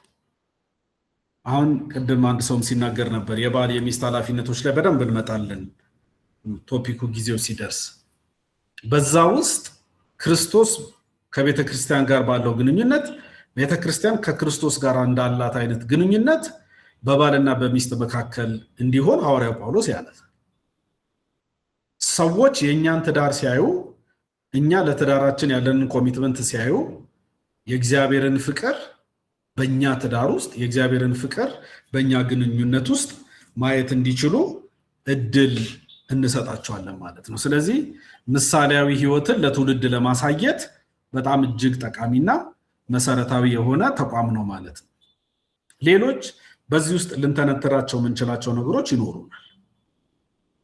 ጋብቻ ግን በዋናነት እግዚአብሔር ጋብቻን ፈልጋለሁ ሲል የሚፈልገው ከዚህ አንጻር ነው ማለት ነው። አንደኛ የሰው ልጆችን ለፈለገበት ነገር እውነተኛ ረዳት አግኝተው መልካም ረዳት አግኝተው እግዚአብሔር የሚፈልግባቸውን ነገር መፈጸም እንዲችሉ ትዳር ያስፈልጋቸዋል። ፈርሃ እግዚአብሔር ያለበት ትውልድ ነገ አንድ ትውልድ አልፎ አንድ ትውልድ ሲተካ የእግዚአብሔርን ስም የሚጠራ እግዚአብሔርን የሚከተል ዛሬኛ የአባቶቻችን የእናቶቻችን አምላክ እንደምንለው እንደዛ የሚል ትውልድን እግዚአብሔር በእኛ ቤት ውስጥ መስራት ይፈልጋል። በእኛ ጥላ ውስጥ በእኛ ኃላፊነት ስር ባሉ ሰዎች ውስጥ ሁሉ ይህንን የእግዚአብሔርን ፍርሃት እንድንጨምር እግዚአብሔር ይፈልጋል ማለት ነው። ሌላው በአዲስ ኪዳን ያለውን የክርስቶስንና የቤተ ክርስቲያንን ግንኙነት በትዳራችን እንድናሳይ እግዚአብሔር ይፈልጋል። እንደ ባል ያንን ሪፕሬዘንት የሚያደርግ ባል፣ እንደ ሚስት ያንን ሪፕሬዘንት የምታደርግ ሚስት ሆነን ስንገለጥ ሰዎች በእኛ ትዳር መልካም ምሳሌነትን ያያሉ ማለት ነው። ብዙዎቻችን ስናነሳ እንደነበረው በትዳር ረዘም ያለ ጊዜ ከኔ ጋርም ተቀራራቢ የሆነ ጊዜ ቆያችሁ ከኔም በላይ የቆያችሁ ሰዎች አላችሁ። እዚህ ውስጥ ደግሞ ገና የምንጀምር ሰዎች አለን። አንድ ወንድም እንደውም እንደዛ ብሏል አይደለ? ያው መንገጫገጭም ቢኖረው እዚህ ደርሰናል አይነት ነገር ነው ያለው። እንደዛ አይነት አሰብተናል።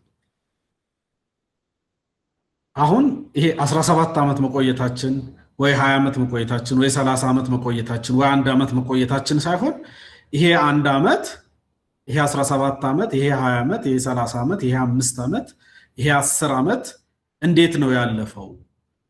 እኛ ፐርፐዙን አንደርስታንድ አድርገን የጋብቻ ዓላማ ገብቶን በዛ ደረጃ እየሆንን ነው ወይ? የእውነት እየተረዳዳን ነው ወይ? እግዚአብሔር እኛን ለሚፈልገን ነገር እግዚአብሔር እኛን ለፈጠረን ነገር እውነተኛ ረዳቶች ሆነን እየተገለጥን ነው ወይ? አንዳንድ ጊዜ ትዳር በመጥፎ አቅጣጫ ሲበላሽ ሰዎች በመልካም የጀመሩትን መንገድ በመልካም መቀጠል ሲያቅታቸው ብዙ ጊዜ እናስተውላለን። በጣም ጥሩ አስተማሪዎች የነበሩ በጣም ጥሩ አገልጋዮች የነበሩ ለዓለም ይተርፋሉ ብለን ስንጠብቃቸው የነበሩ ሰዎች በትዳር ምክንያት ትዳር ውስጥ በገጠማቸው መሰነካከል ምክንያት መንገድ ላይ ሲቀሩ አይተናል። ብዙ ሰዎች የተሻለ ነገር ሰፊ ነገር ይገለጥባቸዋል ብለን ስንጠብቅ ወደ ኋላ የሚመለሱበት ሲሆን ትዳራቸው አይተናል። ስለዚህ አሁን ይሄን ነገር ሰምታችሁት ማታውቁት መቼም የሆነ ከሰማይ የወረደ አዲስ ነገር እየነገርኳችሁ አይደለም። በጋብቻ ትምህርት ተምራችሁታል፣ እናንተ አስተምራችሁታል፣ ሰምታችሁታል። ግን ይሄ ያለፈው 1 ዓመት ያለፈው 10 ምናምን ዓመት ያለፈው 20 ምናምን ዓመት የኛ የትዳራችን አጋር ባላችን ወይ ሚስታችን ከትላንትና የተሻለ ህይወት ዛሬ መኖር ችላለች ወይ? እኛ ቤት ውስጥ ያሉ ልጆች እግዚአብሔርን እያወቁ ነው ወይ? እኛ የምናስተዳድራቸው፣ እኛ የምናዛቸው፣ እኛ ግቡ ውጡ የምንላቸው፣ እኛ ስንፈቅድላቸው የሚንቀሳቀሱ ሰዎች በቤታችን ውስጥ አሉ። በተለያየ አጋጣሚ እኛ የምናስተዳድራቸው ሰዎች የወለድናቸው ልጆች ሊሆኑ ይችላሉ፣ ሌሎች ሊሆኑ ይችላሉ። ግን ያ የእግዚአብሔር ፍርሃት ያ እግዚአብሔር የኔ ትውልድ ነው የሚለው ትውልድ በእኛ ቤት ውስጥ እየፈራ ነው ወይ? ጋብቻችን ያንን እያመጣ ነው ወይ? አሁን የኛ ጋብቻ በዋናነት መለካት ያለበት መመዘን ያለበት ከዚህ አንጻር ነው። እግዚአብሔር እኔ ጋብቻን እጠላለሁ፣ ፍቺን እጠላለሁ፣ በአንተና በልጅነት ሚስት መካከል ምስክር ነኝ፣ ቆሜ አይቻለሁ ቃል ኪዳናችሁን፣ እኔ የምፈልገው አንድ ያደረግኳችሁ ፈርሃ እግዚአብሔርን ያለውን ዘር ፈልግ ስለነበረ ነው ብሎ ሲቆም ዛሬም የኛን ትዳር ይመለከታል ማለት ነው። ትዝ የሚላችሁ ከሆነ ጌታችን ኢየሱስ ክርስቶስ በምድር በነበረበት ጊዜ አንዲት ሴት ሰዎች ገንዘብ በሚጥሉበት ጊዜ ጌታ ኢየሱስ ቆሞ ይመለከት ነበረ ይላል አይደለ? ማለት ሚያይ አይመስልም፣ ግን ቆሞ ሰዎች እንደው እንዴት ነው የሚሰጡት እንዴት ነው የሚጥሉት ብሎ ሲመለከት አንድ ኑሯን የጣለች ሴት ትንሽ ሳንቲም የጣለች ሴት ሲመለከት ከሁሉ አብልጣ እንደሰጠች ሲናገር እናያለን። ልክ እንደዛው ጌታችን ኢየሱስ ክርስቶስ ዛሬ በእኛና በባላችን በእኛና በሚስታችን መካከል ቆሞ እንደሚመለከተን እንድናስብ እፈልጋለሁ። እግዚአብሔር ሳይ በእኛ ትዳር ውስጥ እያየ ያለው ምንድን ነው? ያ የሚፈልገውን ነገር እያየ ነው እየተመለከተ ነው የሚለውን ማየት። ሰዎች የእኛን ትዳር ሲያዩ ምንድን ነው የሚማሩት? ያው ሰው ከሰው የሚማረው መቼም ብዙ አይደለም። ሁላችንም ስንማር የሚያደርገውን ነገር ብቻ ሳይሆን የማያደርገውም ነገር እኮ ይማራል ሰው። የእኛ ትዳር እንደነንተና ትዳር መሆን የለበትም ብሎ እኮ ሰው ከመጥፎ ትዳር ይማራል። ዛሬ የኛ ትዳር በሰዎች ዘንድ ሲታይ የክርስቶስንና የቤተክርስቲያንን ነገር ያሳያል የሚለውን ነገር የትዳርን ዓላማ ስለ ስለዚህ የጋብቻ ማንነት በተለይ ለማግባትም እየተዘጋጃችሁ ያላችሁ አንድ ሁለት እህቶች አላችሁ። እናንተም ወደ ጋብቻ ስትገቡ በዋናነት እንድታስቡ አደራ ምለው ይሄንን ሰው ስላገባ ነው የምናገባው፣ እድሜያችን ስለሚያሳስበን ነው የምናገባው፣ ኢኮኖሚካል ጉዳይ አሳስቦን ነው፣ ኑሯችን አሳስቦን ነው፣ ለምንድን ነው የምናገባው የሚለውን ነገር በጣም ማሰብ ያስፈልገናል። ይሄንን ስል በጣም ኮምፕሊኬትድ አድርጋችሁ ያው የባለትዳሮች ስለሆነ እዛኛው ቶፒክ ላይ ብዙ ስለማንገባ ነው እንጂ በጣም ፈጥኖ ማግባትን በጣም ከሚያበረታቱ ሰዎች መካከል ላይ ግን ወደ ትዳሩ ስንገባ ግን ትክክለኛ መረዳትና ትክክለኛ አስተሳሰብ ይዘን መግባት ደግሞ አለብን። ስለዚህ እነዚህ ነገሮች እንደ ትዳር ዓላማ ይዘናቸው ልንሄድ ይገባናል ማለት ነው። እንግዲህ በትዳር ውስጥ ወይ በጋብቻ ውስጥ ብዙ ጊዜ በዘፍጥረት ምዕራፍ 2 ቁጥር 18 ላይ እግዚአብሔር እንደተናገረው ባልንጀርነት የጋብቻ ትሩፋት ነው፣ ዓላማው ባይሆንም ማለት ነው። ጋብቻ ብዙ ትሩፋቶች አሉት። እውነተኛ ረዳት ማግኘት፣ ባልንጀርነት ማግኘት፣ ጓደኛ ማግኘት፣ ሐሳባችንን የምናካፍለው ሰው፣ የምንነግረው ሰው፣ እግዚአብሔር በእኛ ህይወት ሊሰራ የፈለገውን ነገር የምናካፍለው ሰው፣ በጸሎት የሚደግፈን ሰው፣ በምክር የሚያግዘን ሰው፣ ኢኮኖሚካሊ ጫናችንን የሚጋራን ሰው፣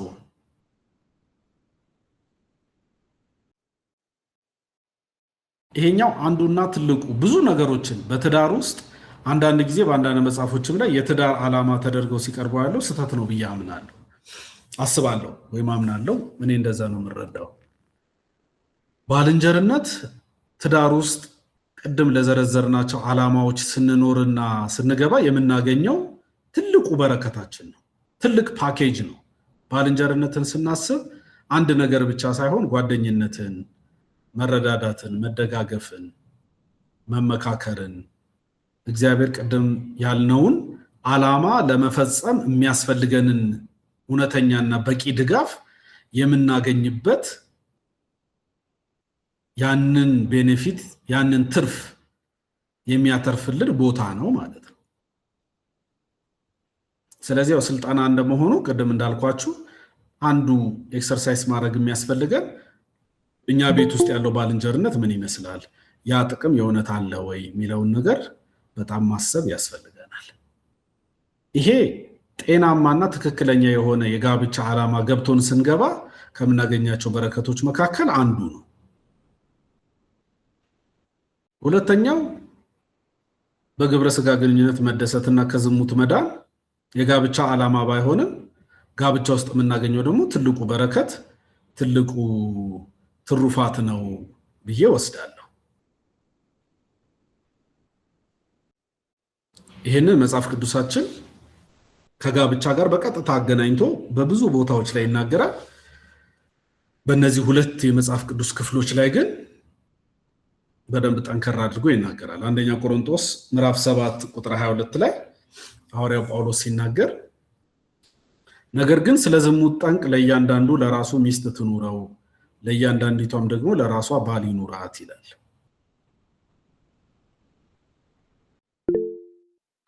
ዝሙት እንደምታውቁት ከባድ ፈተና ነው። ሙሉ የምትለው ነገር አለ? እጅን ያነሳው መስሎኝ። ግን እዚህ ላይ ትንሽ ኢላቦሬት እንድታደርገው ዝም ብዬ አንድ ሀሳብ ለመጨመር ፈልጌ ነው። ዳግም ይሄ አሁን ስታስተምረን ይሄ ትሩፋት ነው፣ የጋብቻ ትሩፋት ነው። ግን እንደ ዋና ነገር ተወስዶ ሰዎች እስከ መለያየት ሁላ የሚደርሱበት አጋጣሚ አለና ትንሽ ጠበቅ አድርገህ ብታወራን ደስ ይለኛል።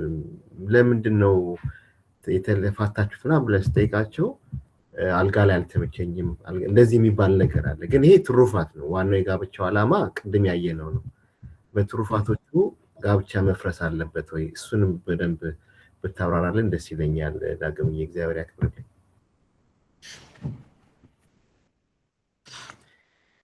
እሺ ቴንክ ዩ ሙሌ። እናነሳለን በደንብ ያው ይሄኛው ዛሬ የምናየው ከትሩፋት አንጻር ነው እንጂ ባልና ሚስት ስለ ባልና ሚስት ተግባቦት እናወራለን።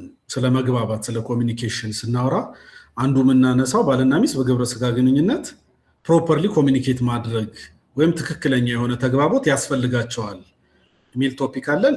እዛ ላይ በደንብ ስለ ባልና ሚስት እናወራለን። ያን ቀን ባይሆን ሁለቱን እህቶቻችንን እንግዲህ ወይ እናስወጣቸው ይሆናል ማለት ነው፣ በነፃነት እንድናወራ ለነሱም አንዳንዱ ነገር እንዳይከብዳቸው ወይ ለነሱ ፈቃድ ጠይቀን እናስወጣቸዋለን። እስከዛ ድረስ ሌሎች ቶፒኮች ላይ ችግር የለውም። ግን ዛሬ ጧት ይመስለኛል እንደውም አንድ ስቲከር ላይ የት ነው አይቼ የስራ ልምድ እንጂ የሴክስ ልምድ አይጠቅምም የሚል አንድ ጽሁፍ አይቼ እየሳኩኝ ነበር። እና የስራ ልምድ ያው ይጠቅማል አይደል? ሰው የስራ ልምድ ሲኖረው የግብረ ስጋ ግንኙነት ልምድ ስላለው ሰው ግን የተለየ ነገር በትዳር ውስጥ የሚያተርፈው ነገር የለውም። ይሄኛው ግን እንደ ትሩፋት ስንመለከተው ቅድም ካልከው አንጻር ሰዎች ያው ሲጋቡ ይሄንን ነገር ያደርጋሉ፣ ማድረግም አለባቸው፣ ይገባቸዋል። ግን ሰዎች ወደ ትዳር የሚሄዱበት ደግሞ ዋነኛ ምክንያት ደግሞ ብቸኛ ምክንያት ደግሞ መሆን የለበትም። ቅድም እንዳልከው አንዳንድ ስህተቶችም እንደኔ አይነት ባሉ አስተማሪዎች ተፈጽሟል ብዬ የምፈራው ብዙ ጊዜ የትዳር ሁለንተናው ሴክስ እንደሆነ አድርጎ የማቅረብ ነገር በጣም በጣም ይስተዋላል። አንዳንድ መጽሐፎች ተጽፎ ማይቻካለሁ የትዳር በቃ ዋና ችግርና መፍትሄው ይሄ ነው እና በቃ ትዳራችሁ በዚህ ነገር የተሳካ ከሆነ በሁሉ ነገር የተሳካ ይሆናል የሚል አይነት ምልከታ ይሰጣል። ይሄኛው እንግዲህ ስለ ግብረ ስጋ ግንኙነት ስላለን አመለካከት በጣም ማሰብ ያስፈልገናል። ሁለት ነገር ማሰብ ያስፈልጋል በህይወት ውስጥ ከዚህ ጋር ብቻ ሳይሆን አጠቃላይ የትኛውንም ነገር በትክክለኛ ሌቭሉ መረዳት አስፈላጊ ነው። አንዳንድ ጊዜ አንዳንድ ነገሮችን በጣም አጣጥለን ስናስባቸው አሳንሰን ስናስባቸው የሚጎዱናል። በጣም ደግሞ ከሆኑት በላይ አግዝፈን ስናያቸው ያሳስቡናል። አንዳንድ ትዳር ውስጥ ልጅ ከመውለድ ባለፈ ግብረ ስጋ ግንኙነት ምን ያደርጋል የሚል አይነት በጣም አጣጥሎ የማየት አይነት በጣም ዝቅ አድርጎ የማየት ነገር በአንዳንድ ሰዎች ዘንድ ይስተዋላል። ስለዚህ በአንደኛው የትዳር አጋር ላይ እንደዚህ አይነት ችግሮችን ይፈጥራል። ሐዋርያ ጳውሎስም ያው እንደምታውቁት ሲናገር አትከላከሉ ተስማምታችሁ ካልሆነ ብሎ የሚመክረው ለዛ ነው። አንዳንዶቹ በቃ ነገሩ ብዙም እንደዛ የማያስፈልግ ነው፣ በቃ ልጆች ከወለድንበት ብቻ ይበቃናል ብሎ የማሰብ አይነት እንደዚህ አይነት ፕራክቲካሊ በዚህ ዘመን ይኖራል ወይ አንዳንድ ጊዜ ብላችሁ ማታስቡት ነገር የሚገጥማችሁ በብዙ እኔ ያየሁት በመናማክራቸውም ሰዎች አንዳንድ ጊዜ እንደዚህ አይነት ሰዎች ይገጥሙናል። አንዳንዶቹ ደግሞ ትዳሩ በሙሉ ደግሞ ይሄ ብቻ ሆኖ ደግሞ የሚያስቡ ሰዎች ደግሞ አሉ። በጣም አደገኛውና በስፋት ቅድም ያልነው መጀመሪያ ትዝ የሚላችሁ ከሆነ የጋብቻ ክቡርነት አንድ የሚረጋገጠው በእኛ ነው። የጋብቻን ክቡርነት ከምናሳይበት አንዱ ነገሩ ይሄኛው ነው። ከጋብቻ በፊት ሴክስ ማድረግ ኃጢአት ነው ብላ ቤተክርስቲያን ታምናለች። ልክ ነው። እናንተም ቤተክርስቲያን እንደዛ ነው የምታምኑት? አዎ እንዴ በደንብ ነው የምናምነው። እንደዛ ነው የሚታመን። ስለዚህ ቤተክርስቲያን ይሄንን ስትሮንግሊ ታምናለች። ስለዚህ ሰዎች ድሮ ትዝ የሚላችሁ ከሆነ በጌታ ቤት በተለይ የቆየን ሰዎች እናውቃለን። በጌታ ቤት የቆየሁትም ትንሽ ዓመት አይደለም። መድረክ ላይ ማግባትና አለማግባት፣ ከመድረክ ውጭ ማግባትና አለማግባት ትልቅ ኢሹ ነበር በቤተ ክርስቲያን ውስጥ። ሰዎች ምንም አዳራሹ ባያምርም ሰዎች ከቤተ ክርስቲያን ቅጥር ግቢ ውጪ የጋብቻ ቃል ኪዳናቸውን ሲፈጽሙ በዝሙት ምክንያት ነው ተብሎ ስለሚታሰብ ሰዎች በጣም ይፈሩ ነበር። ምንም አይነት ዝግጅት ቢኖራቸው ሰዎች የቃል ኪዳን ስነስርዓታቸውን ብዙ ጊዜ ቤተ ክርስቲያን ላይ አድርገው ነበር የሚጨርሱት። ትዝ የሚላችሁ ከሆነ አሁን የጋብቻ ክቡርነት በጋብቻ ውስጥ የምናገኛቸውን ነገሮች ሰይጣን አሁን ያደረገው ከጋብቻ ውጪ ልታገኛቸው ትችላለህ፣ ጋብቻ አያስፈልግህም። አሁን ስለ ሴክስ ብናወራ፣ ስለ ኢኮኖሚካል ድጋፍ ብናወራ፣ ኮንትራት አይደለም የሚፈራረሙት። እንግዲህ በዌስተርን ዓለም ላይ እኮ ስታዩ ጋብቻ የቃል ኪዳን መሰረትነቱ ቀርቶ የቃል ኪዳን ውል መሆኑ ቀርቶ ኮንትራክት፣ ልክ እንደ ቢዝነስ ቤት እንደምትከራዩት ከአከራያችሁ ጋር ውል እንደሚኖራችሁ ባልና ሚስት ወይም ወንድና ሴት ኮንትራክቹዋል አግሪመንት ገብተው አብረው መኖር ይጀምራሉ። ስለዚህ ያ ኮንትራክቹዋል አግሪመንት በቃ ይሄኛውን ለማድረግ ትዳር አያስፈልገንም ነው። ሰዎች በጣም ኢንከሬጅ የሚደረጉት ከጋብቻ ውጪ ዝሙት፣ ሴክስ እንዲፈጽሙ ነው። ለምንድን ነው? ይሄ ነገር ጋብቻ አያስፈልገውም ነው። ሰይጣን ሊያስተላልፍልን የፈለገው መልእክት እሱን ነው። እኛ ደግሞ ኖ፣ ይሄ ነገር በጋብቻ ውስጥ የሚገኝ ትሩፋት ነው። ሰዎች እግዚአብሔር እነሱን ለፈጠረበት ነገር ለመኖር ወደ ትዳር ሲገቡ፣ ሰዎች እግዚአብሔርን የሚፈራ ትውልድ በቤታቸው በጋራ ሆኖ ለማፍራት ሲጋቡ፣ የክርስቶስና የቤተ ክርስቲያንን ፍቅር በምሳሌነት በትዳራቸው ለማሳየት ሲጋቡ ሰዎች ከሚያገኟቸው በረከቶች መካከል ይሄ ነው የሚለውን ነገር ለማሳየት ነው የምንገባው ማለት ነው። ስለዚህ ቅድም ሙሌ እንዳልከው አንዳንድ ጊዜ የሁሉ ነገር ፈጣሪና አድራጊ የሆነ ይሆናል ማለት እንግዲህ በ17 ዓመት ውስጥ በቆየውበት ጊዜያቶች እኔና ሚስቴ ብንፈልግም ግንኙነት ልናደርግ ማንችልባቸው ብዙ አጋጣሚዎች ገጥመውን ያውቃሉ። መቼም እዚህ ያላችሁ ሁላችሁም እንደምትረዱት ቢያንስ በወር ውስጥ ለ5 ቀን ቢያንስ የማድረግ እድል አይኖረንም አይደል? በትንሹ ማለት ተፈጥሮ ከሚከለክለን ብንነሳ ማለት ነው። ከዛ በኋላ በተለያዩ ምክንያቶች በጤና እክል ሊሆን ይችላል፣ በስራ ጫና ሊሆን ይችላል፣ ከተለያዩ ነገሮች በህመም ምክንያት በጤና ምክንያት በሚገጥሙን ነገሮች ደግሞ ተደጋጋሚ ጊዜያቶች ደግሞ ይገጥሙናል። ሚስቶቻችን ነፍሰ ጡር ሲሆኑ እንዲህ አይነት ነገሮች ይገጥሙናል። እንግዲህ ቅድም እንዳልኩት እነዛ ቶፒኮች ጋር ስንደርስ አንዳንድ ነገሮችን እያነሳን እናወራለን። ግን በትዳር ዘመናችን ብንፈልግ እንኳ ልንፈጽም ማንችልባቸው ነገሮች አሉ። በነዛ ጊዜያቶች ምንድነው የምናደርገው? ከመጋባታችን በፊት በቅድስና ህይወታችንን ጠብቀን ስንኖር የነበርን ሰዎች ጋብቻ ውስጥ ከገባን በኋላ ራሳችንን መግዛት የሚያቅተን ደረጃ ላይ መድረስ በትዳር ውስጥ እንደምናገኘው አንድ በረከት ከመቁጠር አልፈን ህይወታችን የሚዘወርበት ዋና የህይወታችንና የትዳራችን ቁልፍ ይሄ ነው ብለን የምናስብ ከሆነ በተለያዩ የህይወት አጋጣሚዎች ውስጥ ከወደቁ ሰዎች የምንማረው ነገር እሱ ነው። በተለይ የምሳሌ መጽሐፍን እኔ ሰዎች ቢችሉ ሁሉ ጊዜ መስማት ያለባቸው መጽሐፍ የመክብብ መጽሐፍና የምሳሌ መጽሐፍ ነው እላለሁ። ይሄ ዴይ ቱ ዴይ ላይፋችንን ከሰዎች ጋር ያለን ሪሌሽንሺፕ ስለመምራት፣ ስለ ግብረ ስጋ ግንኙነት የምሳሌ መጽሐፍ በጣም ስለ ሴተኛ አዳሪ ሲያወራ፣ ስለ ሴሰኛ ሴት ሲያወራ በጣም ደሳስ በሚሉ ነገሮች ነው የሚገልጸው። እንዴት አታላይ እንደሆነ፣ እንዴት የሰውን ህይወት የሚያበላሽ እንደሆነ በጣም የሚያሳይ ነው። ስለዚህ እንዳልኩት ወደዛ ስንገባ ደግሞ ግብረ ስጋ ግንኙነት ምንድነው የምናደርገው? በዛ ውስጥ ምንድነው ሼር የምናደርገው? ባልና ሚስት አንድ ይሆናሉ ሲል መጽሐፍ ቅዱስ እያወራ ያለው ስለ ግብረ ስጋ ግንኙነት ስለሆነ አንድ በመሆን ውስጥ ምንድነው ሐዋርያው ጳውሎስ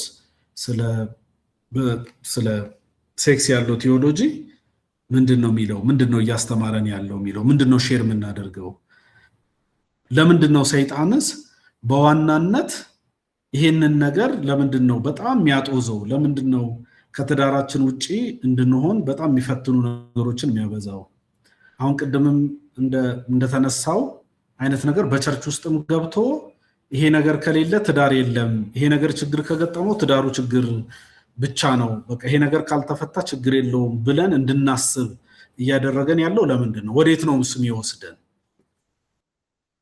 ስንሄድስ ደግሞ ምንድነው የሚገጥመን የሚሉትን ነገሮች እናያለን እንግዲህ ምሳሌ ምዕራፍ 5:13 ላይ እንደተወደደች ዋላ እንደተዋበች ሚዳን ቋጡቷ ሁሉ ጊዜ ታርካ በፍቅሯም ሁሉ ጊዜ ጥገብ ይላል ስለዚህ ወደ ሌላ ሰው አትመልከት በሌላ ሰው ለመርካት አታስብ እያለ የሚመክርበት መጽሐፍ ነው ስለዚህ ሰው በትዳር ውስጥ ያንተ ከሆነችው ሴት ጋር ልትደሰት ይገባሃል ነው ስለዚህ ትዳር የሚሰጠን አንዱ ትልቁ ትሩፋት ይሄ ነው ስለዚህ ሌሎች እዚህ ላይ በጣም ጊዜ እንዳይፈጅብን ጊዜያችን ማጨር ስለሆነ ብዙዎቹን አላመጣኋቸውም ግን በቃ በትዳር ውስጥ ብዙ አሁን አሉን ምንላቸው ነገሮች በሙሉ በእነዚህ ነገሮች ውስጥ አጠቃለን እንከታቸዋለን ኢንቲሜሲያችንን በተለይ ባልንጀራነት ውስጥ ብዙ ነገሮችን ኢኮኖሚካል ሰፖርትን ጓደኝነትን ቀደም እንዳልኳችሁ ፐርፐዛችንን ከመኖር ጋር የሚገጥሙንን ነገሮች በሙሉ በዛ ውስጥ ያያየናቸው እንሄዳለን ስለዚህ ለዛሬ የተወሰኑ ጥያቄዎችን እናንሳና እዚህ ላይ ምናነሳውን ነገር አይተን ነገ ደግሞ የባለትዳሮችን ኃላፊነት እናያለን እግዚአብሔር በረዳን መጠን ቶሎ እያልን ለመሄድ እንሞክራለን ስለዚህ የጋብቻ ምንነት ላይ የጋብቻ ዓላማና ትሩፋት ላይ ምታነሱት ጥያቄ ካላችሁ ለእናንተ እድሉን ልስጥና አይ ቲንክ ወደ 50 ምናምን ደቂቃ ተጠቅመናል ለዛሬ እዚህ ጋር እናበቃለን መድረኩን ለእናንተ ክፍት አድርጌያለሁ ዳግብዬ ጌታዬ ሲባርክ በጣም ደስ በሚል መልኩ ነበረ ትምህርቱ ሲተላለፍ የነበረው ጥያቄ ካላችሁ እባካችሁ አሁን እናንተ ጊዜ ነው ተብለናል እጅ በማውጣት ጥያቄ መጠየቅ ትችላላችሁ ማለት ነው በተማርናቸው በእነዚህ ርዕሰ ጉዳዮች ከርዕሱ ባልወጣ ጥያቄ እንድታቀርቡ በጌታ ፍቅር እንጠይቃችኋለን ተባረኩ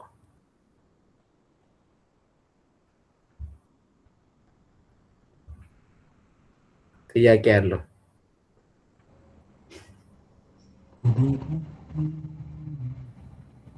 እጅ ያወጣለ እኔ ካልታየኝ ድንገት አቡካ አለ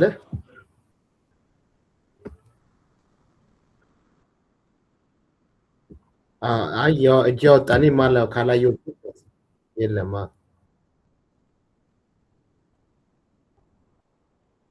ደቂቃ ነው ያለን አቡካ ለመዝጋት እሺ በስልክ ተፈጥሮ ችግር የለም እሺ ኦኬ ጥያቄ ያለው የለም ጥያቄ ካላችሁ ጥያቄ ሬዝ አድርጉ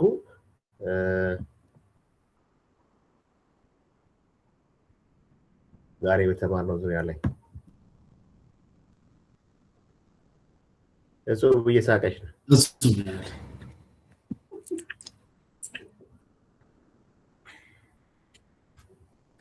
ሚውትነሽ መሰለኝ እጹብ ዘግተሽዋል እጹብዬ አንዳንዶች በውስጥ መስመር ሜሴጅ እየላኩ እንዴት አሁን በተወሩት አንዳንድ ነገሮች ላይ እሱን እያየው ነው ዋትስአፕ ላይ ሜሴጅ እየላኩ እኔ ግን እንዲሁ ትሩፋት በተባለው ነገር ላይ ወዳጅነት የሚለው በትዳር ውስጥ ወዳጅነትን ዴቨሎፕ ለማድረግ ብዙ ጊዜ አንዳንድ ትዳሮች ኮኤግዚስት በማድረግ የሚዘልቁ አሉ እሱም በመስመሩ እሷም በመስመሩ ግን ይሄን ትሩፋት ኢንጆይ ሳያረጉት ማለት ነውና እንዴት ዴቨሎፕ ማድረግ ይቻላል ፍሬንድሺፕን ወዳጅነቱን እንዴት ማምጣት ይቻላል የሚለው ላይ ብንነጋገር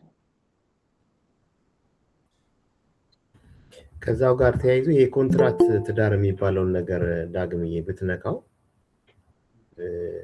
ደስ ይለኛል እንዴት ሰው በኮንትራት እኛ ሲገባን መጽሐፍ ቅዱስ ሲያስተምረን አንዴ ከተጋባን እስከ ዕለት ሞት ድረስ ነው አብረን መቀጠል እንደምንችል የምናውቀውና አዲስ የመጡ ግን ኢመርጅ ያደረጉ የትዳር አይነቶች አሉ እና በኮንትራክት መልክ ተፈራርሞ የሚገባበት እንዴት እንደዚህ ሊሆን ይችላል? እሱንስ እንዴት ነው ቤተክርስቲያን ማኔጅ እንደምታደርገው የሚል ነገር አለ። እስቲ እሱንም ብናወራ ደስ ይለኛል። ታድርሽ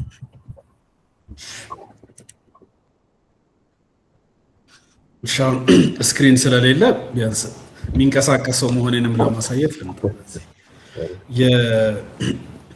ቅድም እንደው መግቢያ ላይ መናገር ነበረብኝ ይመስለኛል። ባለፈውም ስናወራ አንስተን ነበረ። በተለይ የዚህ እንግዲህ ቀጣይ በተለይ ከዚህ በኋላ እየተማርን ስንሄድ ብዙ ጥያቄ ሊፈጥሩ የሚችሉ ነገሮች እንደሚኖሩ አስባለሁ። ስለዚህ ፕራይቬትሊ በተለይ ካውንስሊንግ የምትፈልጉ ሰዎች ካላችሁ በተወሰነ መልኩ እኔ ካውንስል ላደርጋቸው የምችላቸው ቶፒኮች ከሆኑ እኔ ካውንስል ለማድረግ እሞክራለሁ። እኔ ማልችላቸው ከሆነ ደግሞ ፕሮፐርሊ በዛ ደረጃ ሊረዷችሁ የሚችሉ ሰዎችን ደግሞ ሊንክ ማድረግና ኮሚኒኬት ማድረግ እንችላለን። በተለይ ወደ ውስጥ ስንገባ አንዳንዶቹ ነገሮች ስለ ጋብቻ ስለምናወራ ብቻ እኛ ካውንስል የምናደርጋቸው ላይሆኑ ይችላሉ። አንዳንዶቹ የተለዩ ፕሮፌሽኖች የሚፈልጉ ነገሮች ይገጥሙናል። ስለዚህ እንደዛም አይነት ነገሮች ሊኖሩን ስለሚችሉ ግን ፕሮፐርሊ ሊያግዙን የሚችሉ ሰዎች ጋር በምን መልክ መገናኘት ያስፈልጋል የሚለውን እናነሳለን። ስለዚህ አይ ቲንክ እዚህ ላይ ስልኬም ኢሜይልም ያለ ይመስለኛል፣ ከሌለም ሼር አደርጋለሁ። ስለዚህ በግል እዚህ እንደው በግሩፕ በማህበር ያው አንዳንድ ጊዜ ቸርች ውስጥ ስትኖሩ ታውቃላችሁ በጣም የሚፈታተንንና የሚያስቸግረን አንዱ ነገር ግብዝነት ነው። ያው አንደኛው መጥፎ ግብዝነት በጣም ሰዎችን በተለየ ሁኔታ ኢምፕሬስ ለማድረግ እንሞክራለን። ያልሆነውን ነገር በመሆን ስንሞክር አንዳንድ ጊዜ ይገለጣል። አንዳንድ ጊዜ ደግሞ ከኮሚኒቲው ኔቸር ተነስተን ከሰዎች ፊት ተነስተን ደግሞ አንዳንድ ነገሮችን ቅርባችን ላሉ ሰዎች ለመናገር አንዳንድ ጊዜ ይከብደናል እና እንደዚህ አይነት ነገሮችም ስለሚኖሩ በግል ማውራት ምንፈልግ ሲሆን በዛ መልኩ ዲስከስ ማድረግ እንችላለን። ያው እኔና ባለቤቴ በጋራ አንድ ላይ ነበረ ምናደርገው። ዛሬም ትንሽ ጃሙን ስለፈራሁት ሰዓቱ 1 ሰዓት ስለሆነ የዚህ የጁን ክሎዚንግም ስላለ ቢሮ ትንሽ ቢዚ ስለነበርኩ ቢሮ ነው ያለሁት እንጂ ቤት በመሆን ጊዜ እሷም ጆይን ታደርገናለች። እሷ እንደኔ ብዙ ተናጋሪ አይደለችም፣ ግን ዋን ቱ ዋን ካውንስሊንግ በሚኖር ሰዓት ግን እሷ ጆይን ታደርጋለች። ስለዚህ በተለይ እህቶች ስትሆኑ ከእሷ ጋር አብረን ሆነን እናደርጋለን ማለት ነው። ከኔ በላይ እሷ ልትረዳችሁ ትችላለች ብዬ አስባለሁ። አብረን ነው የምናገለግለው ለማለት ነው ከእሷ ጋር። እንግዲህ የጋብቻ ትሩፋት ነው ስንል ጋብቻ ይሰጠናል ማለት ነው። በአንዱ በቃ ባጭሩ እኛ ባልና ሚስት በመሆናችን የምናገኘው መብታችን ነው እንደማለት ነው። አሁን መረዳዳት፣ ባልንጀርነት፣ ወዳጅነት ስንል የሆነ ሰው ቸርነት የሚያደርግልን ነገር ሳይሆን መብታችን የሆነ ነገር ነው፣ ልንከለከል የማይገባን ነገር ነው ማለት ነው። ባልና ሚስት እኔ የትዳር ሰርፕራይዙ ሁልጊዜ እንትን አይደለም አይደል? እኔ ጋብቻ ውስጥ ሳገባ ስለ ሚስቴ በጣም ሰርፕራይዝ ዶኝ ያወቅኩት ብዙ ነገሮቹ ድካሞቿ ናቸው፣ ጥንካሬዎቿ አይደሉም።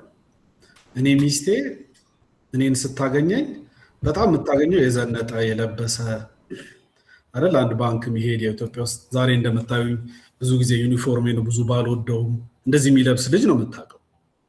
እስከተጋባንበት ቀን ድረስ ይሄን ነው የምታውቀው አይደል? መጽሐፍ ቅዱስ በጣም በትጋት የሚያነብ የሚጸልይ እርስ ይጸልይ የሚያድር ምናምን ሰው ነው የምታውቀው። ብዙ ጊዜ እጮኝነት ውስጥ እያለን የምንታወቀው በዛ ነው አይደለ? ተቀስቅሰው እንደምጸልይ ሚስቴ ያወቀችው ከተጋባን በኋላ ነው። ከዛ በፊት ልታውቀው አትችልም።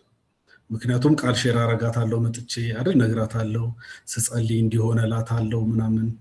ግን ድካሞቼ ኤክስፖዝድ የሆንኩት የተጋለጥኩት ልደብቀው ያልቻልኩት ነገር ሁሉ የመጣው ትዳር ውስጥ ስመጣ ነው። ስለዚህ ትዳር ሁሉ ነገር ራቁቱን የሚሆንበት ቦታ ነው ለኔ። ስለዚህ የመጀመሪያ ቀን ባልና ሚስት አብሮ ሲሆኑ አብሮ ግንኙነት ቅድም የግብረ ስጋ ግንኙነትም ጋር እንመጣለን። ጉልበቱ አንዱ አንድ ማድረጉ ነው። አንድ ነን ማለት ሌላ ቦታ ልንሆን ማንችለው ነፃነት የትዳር ጓደኛችን ጋር ይሰጠናል ማለት ነው። ያ ፍሪደም ይኖረናል። ሌላ ቦታ ምናፍርበት፣ ሌላ ቦታ ምንፈራውን ነገር በነፃነት እንሆናለን ማለት ነው የትዳር ጓደኛችን ጋር። ስለዚህ የትዳር ወዳጅነት ጓደኝነት በዋናነት ዴቨሎፕ ሊያደርግ የሚችለው ከዚህ ነገር ነው የሚነሳው ማለት ነው። ይሄ ቅድም እንዳልኳችሁ ግብዝነታችን በጣም ያስቸግረናልና በጣም ሻይ እናደርጋለን። ቅድም እንደውም ጥያቄ ላይ እንደተነሳው አይነት ማለት ነው። ትዳር ውስጥ ግንኙነት ለማድረግ መጠየቅ የሚፈሩ ባልና ሚስቶች አሉ። ባል ሆኖ መጠየቅ የሚያፍር፣ ሚስት ሆና መጠየቅ የሚፈሩ ማለት ነው። ይሄ ተገቢ ያሉ ቅድም እንዳልኳችሁ ትሩፋት ነው ስንል መብትህ ነው ማለት ነው። ስለዚህ ልክ ምግብ እንደምበላው ምግብ ምን ሰራችሁ ዛሬ እንደምለው መብት አለኝ ማለት ነው። እሷም መብት አላት ማለት ነው። ስለዚህ በሁሉም ቶፒክ ላይ በነፃነት ልንንቀሳቀስ ኤክስፖዝድ የምንሆንበት ቦታ ስለሆነ የመጨረሻ ወዳጅነት ልናገኝ የምንችለው እዛ ነው። እኔ ብዙ ጓደኞች አሉ፣ ብዙ ወዳጆች አሉ። ወዳጆቼ እኔን የሚያውቁኝ በገደብ ነው፣ እኔን የሚያውቁኝ በልክ ነው። የተወሰነ ነገር ማያውቋቸው ፓርቶች አሉ። እንደየቅርበታችን የሚያውቁት ዴብዝ ሊጨምር ይችላል እንጂ ሁሉ ነገር ልታውቅ የምትችለው አንድ ያለችኝ እኔ በምድር ላይ ሚስቴ ነች። ከሷ የተሰወረ ነገር የሌለኝ እሷ ነች። ስለዚህ ወዳጅነት ዴቨሎፕ የሚያደርገው አንደኛ ይህንን መብታችንን አንደርስታንድ ከማድረግ ይሄ መብት እንዳለን ከማወቅ፣ ስለዚህ ይህንን መብት ደግሞ ካለመንፈግ ማለት ነው። ስለዚህ ድካማችንን እንግዲህ ስለ ኮሚኒኬሽን ስናነሳ እናወራለን። አንዳንድ ጊዜ በዛ መንፈስ እንጀምረውና ግን ኮሚኒኬሽኖቹ ደግሞ እየተገረባበጡ ሲሄዱ ደግሞ እየተበላሸ ወዳጅነቱ እየደበዘዘ የሚሄድባቸው አጋጣሚዎች ደግሞ ብዙ ናቸው። ስለዚህ በኮሚኒኬሽን ዴቨሎፕ እናደርገዋለን። መጽሐፍ ቅዱስ ብሉይ ኪዳንን በተለይ ካነበባችሁ ስለ ሴክስ እኮ ሲናገር ምንድነው የሚለው? የሚገልጽበት ቃል ምንድነው የሚለው? ማወቅ። ሚስቱን አወቃት አይደለም የሚለው። ስለዚህ ድሮ አቃትም ነበረ ወይ? አዎ አቃትም ነበረ እንደማለት እኮ ነው። ስለዚህ የመጨረሻ ሰው የሚታወቅበት ልክ እሱ ነው።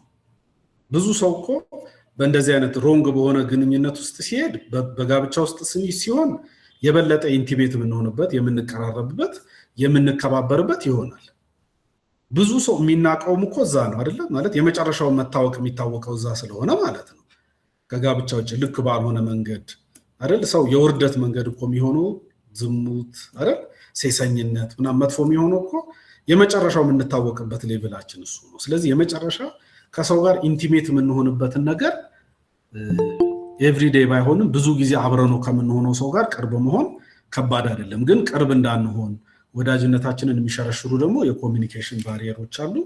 እነሱን ነገሮች በተለያዩ መልኩ ከፍተን እናያቸዋለን። አንዳንድ ጊዜ በጣም ጀጅመንታል ሜንታሊቲ ዴቨሎፕ እናደርጋለን። ስለዚህ ነፃነታችን እየተገደበ እየተወሰነ ምናምን እንደዛ እንሄዳለን እና እነሱ ነገሮች ላይ ኮሚኒኬሽን ላይ ስንመጣ በደንብ እናነሳቸዋለን። ግን መብታችን መሆኑን ከማወቅ እንጀምርና ከዛ በኋላ ይሄ ማለት ማንታዘብበት ቦታ እኔ በቸርች አገለግላለሁ እና እሁድ ጉባኤ ሰብኬ ስወጣ ብዙ ሰዎች ይደውሉልኛል። ጌታ ተናግሮኛል፣ ጥሩ ነው፣ ደስ ብሎኛል ምናምን ይላሉ እና በነፃነት የምትተቸኝ ሚስቴ ነች። መድረክ ላይ እንዴ ቅድም እንዲህ ያልከው እንዴት ነው እንደዚህ ይባላል እንዴ? እንደዚህ እኮ ልክ አይደለም፣ እንደዚህ መሆን የለበትም። ለምን እንዲህ ታደርጋለህ? ሰዓቱን እኮ በጣም አንዛዛኸው፣ ለምንድን ነው አጭር ብታደርገው ሰው እኮ ሳይደክመው እንትን ይላል ምትለኝ ሚስቴ ነች በነፃነት። ሌላ ሰው ጌታ ይባርክ፣ ጥሩ ነበር፣ ጌታ ተናግሮኛል ይላል። 5 ደቂቃ ሊሆን ይችላል የሰማኝ የእውነት፣ ግን ያንን የማለት መብት እኔ ጋር እንዳለው አይሰማውም አንዳንድ ጊዜ። ስለዚህ በየትኛውም አካሄዶቻችን በተለይ የሚስቶች ኃላፊነት ላይ ስመጣ አወራለሁ። ማለት ሚስቱ የምትንቀው ሰው የትም ቦታ ቢከበር ስሜት የማይሰጠው ለዛ ነው። ቤት ውስጥ ሚስትሪት ከተደረገ ሰው ውጭ ሲወጣ ያ ኮንፊደንስ አይኖርም። በተለይ ምሳሌ ምዕራፍ 31 እናነሳለን። ያ በአደባባይ የሚንጎማለለው ባል የተፈጠረው ሚስቱ ቤት ውስጥ በምታሳየው ነገር ነው። ሚስትም እንደዛው ባል ቤት ውስጥ በሚያሳያት ነገር ነው ያንን የምትሆነው። ስለዚህ ይሄ ነፃነታችንን የሚገድቡንን ነገሮች እያጠፋ ነፃነታችንን የሚጨምሩ በምናደርጋቸው በምንተራረማቸው ነገሮች ውስጥ እኔ አሁን እንዳልኳችሁ ነው። የእውነት እንግዲህ በህይወት አጋጣሚ እግዚአብሔር ፈቅዶ ተቀራርበን ልንገናኝ እንችል ይሆናል። በጣም እኔ ምርጥ ሚስት ነች ያለችኝ። ስለሷ ምስክርነት በደንብ እሰጣለሁ። በጣም እድለኛ አድርጎ ራሱን ከሚቆጥር ባል መካከል ነኝ። ግን እንደ ሚስቴ እኔ በነፃነት የሚተቸኝ ሰው ገጥሞኝ አያውቅም። ማለት ይሄ ፐርሰናሊቲም ባህሪዬም በጣም ቁጥብ ያለ አይነት ህይወት የሚመራ ፕሪንሲፕል ቤዝድ የሆነ አይነት ሰው ስለሆንኩ ብዙ እንዲህ ለነቀፋና ለእንትን የተጋለጥኩ ሰው አይደለሁም። ስለዚህ የመጨረሻውን ትችት የሚገጥመኝ ከሷ ነው። ግን ይሄው 17 ዓመት ሙሉ ያ ነፃነት አላት። እሷ እንደ ልቧ እየተናገረችኝ ትኖራለች ማለት ነው አብረን። እኔም ያው ደስ እያለኝ እሰማታለሁ ማለት ነው። ስለዚህ ባሪየሮቹን ማጥፋትና ያንን ነፃነት ግን አለመንፈግ ደግሞ ይፈልጋል። ስለዚህ ባስደነግጣት ታቆማለች ማለት ነው አይደለም? ብቆጣት እንዴት ሚስትሪ ታረግሽኝ እንደዚህ ምናምን ብላት እኮ እንደዛ ታረጋለች። እሱ ነው። እቺ ኮንትራክቹዋል ላይ ትንሽ ልናገርና ወደ አንተ ልምጣ። ሙሌ አይ ቲንክ እጅ እያየሁ መሰለኝ ነው ወይስ ሰዓት ሌላ መሰለኝ ሙሌ? ለነገ ሁላችንም ስራ ስለምንሄድ ዛሬ እቺ ኮንትራክቹዋል ነገር በገባ ብለህ ታወራታለህ ነገ። ለዛሬ ግን ያርገው ሙሌ ትንሽ ደቂቃ ወስዶ የሰመራይዝ ያርግና ነው። እሺ 5 ደቂቃ በቃ በሷም አባልተኛ ከቀለብ ትችላለህ። ችግር የለውም። ያው በሂደትም ስለምናወራቸው ነው ያለው። ኮንትራክቹዋል ሜሬጅ ያው በዚህ ከስልጣኔ ጋር ተያይዞ የመጣ ነገር ነው፣ የተለመደ ነገር ነው። ቅድም እንዳልኩት ሰይጣን የሰይጣን አንዱ ትልቁ ስሙ ተቃዋሚ አይደለ ወይም አመፀኛ ነው ይላል። ኃጢአትንም እግዚአብሔር ሐዋርያው ዮሐንስ በተለይ ዲፋይን ሲያደርግ ኃጢአት አመጽ ነው ይለዋል። ማለት አመጽ ማለት አንድን ነገር መቃወም ማለት ነው። አንድን ትክክለኛ ነገር መቃወም ነው። የሰይጣን ዋና ስራው የእግዚአብሔርን ፕሪንሲፕል መቃወም ነው። እግዚአብሔር እንደዚህ ነው ያላቸውን ነገሮች እሱ ደግሞ አጌንስት ሆኖ መቆም ነው ሁልጊዜና ኃጢአትንም እግዚአብሔር ሲያየው ከዛ አንጻር ስለሆነ እኔ ኮንትራክቹዋል ሜሬጅም የመጣው በዋናነት የእግዚአብሔርን የቃል ኪዳን በቃል ኪዳን ላይ የተመሰረተን ጋብቻ ከመቃወም ነው የተነሳው። ቃል ኪዳን አያስፈልገንም አይደል? በችግር በመከራ በማጣት በሐዘን ጊዜ የሚባል ኮሚትመንት መግባት የለብንም። አንተ ይሄን ታመጣለህ እኔ ይሄን አመጣለሁ፣ ስለዚህ ሁለታችን ስንኖር በቃ አብረን እንደ አንድ እየተረዳዱ እየተጋገዙ እንደሚኖሩ ሰዎች እንኖራለን የሚል አይነት ምልከታ የመጣ ነውና በጣም ጠንካራ አጋንንታዊ የሆነ ትምህርት ነው። ስለዚህ እሱን በደንብ በዝርዝር እናነሳለን። ቅድም ያልኩት ነው የጋብቻን ክቡርነት ለማዋረድ ሰይጣን ካመጣቸው ነገሮች አንጻር አንዱ ነው። በዛም ሰዎች በጣም ሲጎዱ ነው የምናየው። በየትኛውም ሳይት ሰዎች ቤኔፊት የሚያደርጉበት ኮንትራክቹዋል አግሪመንት የለም። ሁሉ ጊዜ የተሻለ የሚያስበው ሰው ወይም የተሻለ የሚከፋው ሰው አድቫንቴጅ የሚወስድበት ነው። የእግዚአብሔር ግን የቃል ኪዳን ደግሞ መሰረት ያለው ጋብቻ ደግሞ ሁላችንንም እኩል ተጠቃሚና እኩል አትራፊ የሚያደርገን ነው ማለት ነው። ረስክ ዳግኝ ለዛሬ ይብቃንና እንዳልከው ነገር እሺ። እግዚአብሔር አምላክ የተባረከ ይሁን። አይ ቲንክ ሪከርድ የተደረገ ይመስለኛል። ያንን ሪከርድ ፖስት እናደርግላችኋለን። የመጨረሻውን ግን የቤተክርስቲያናችን ሽማግሌ ዮኒ እየሰማኝ ከሆነ ከሱ ጋር ጸልየን እንጨርሳለን።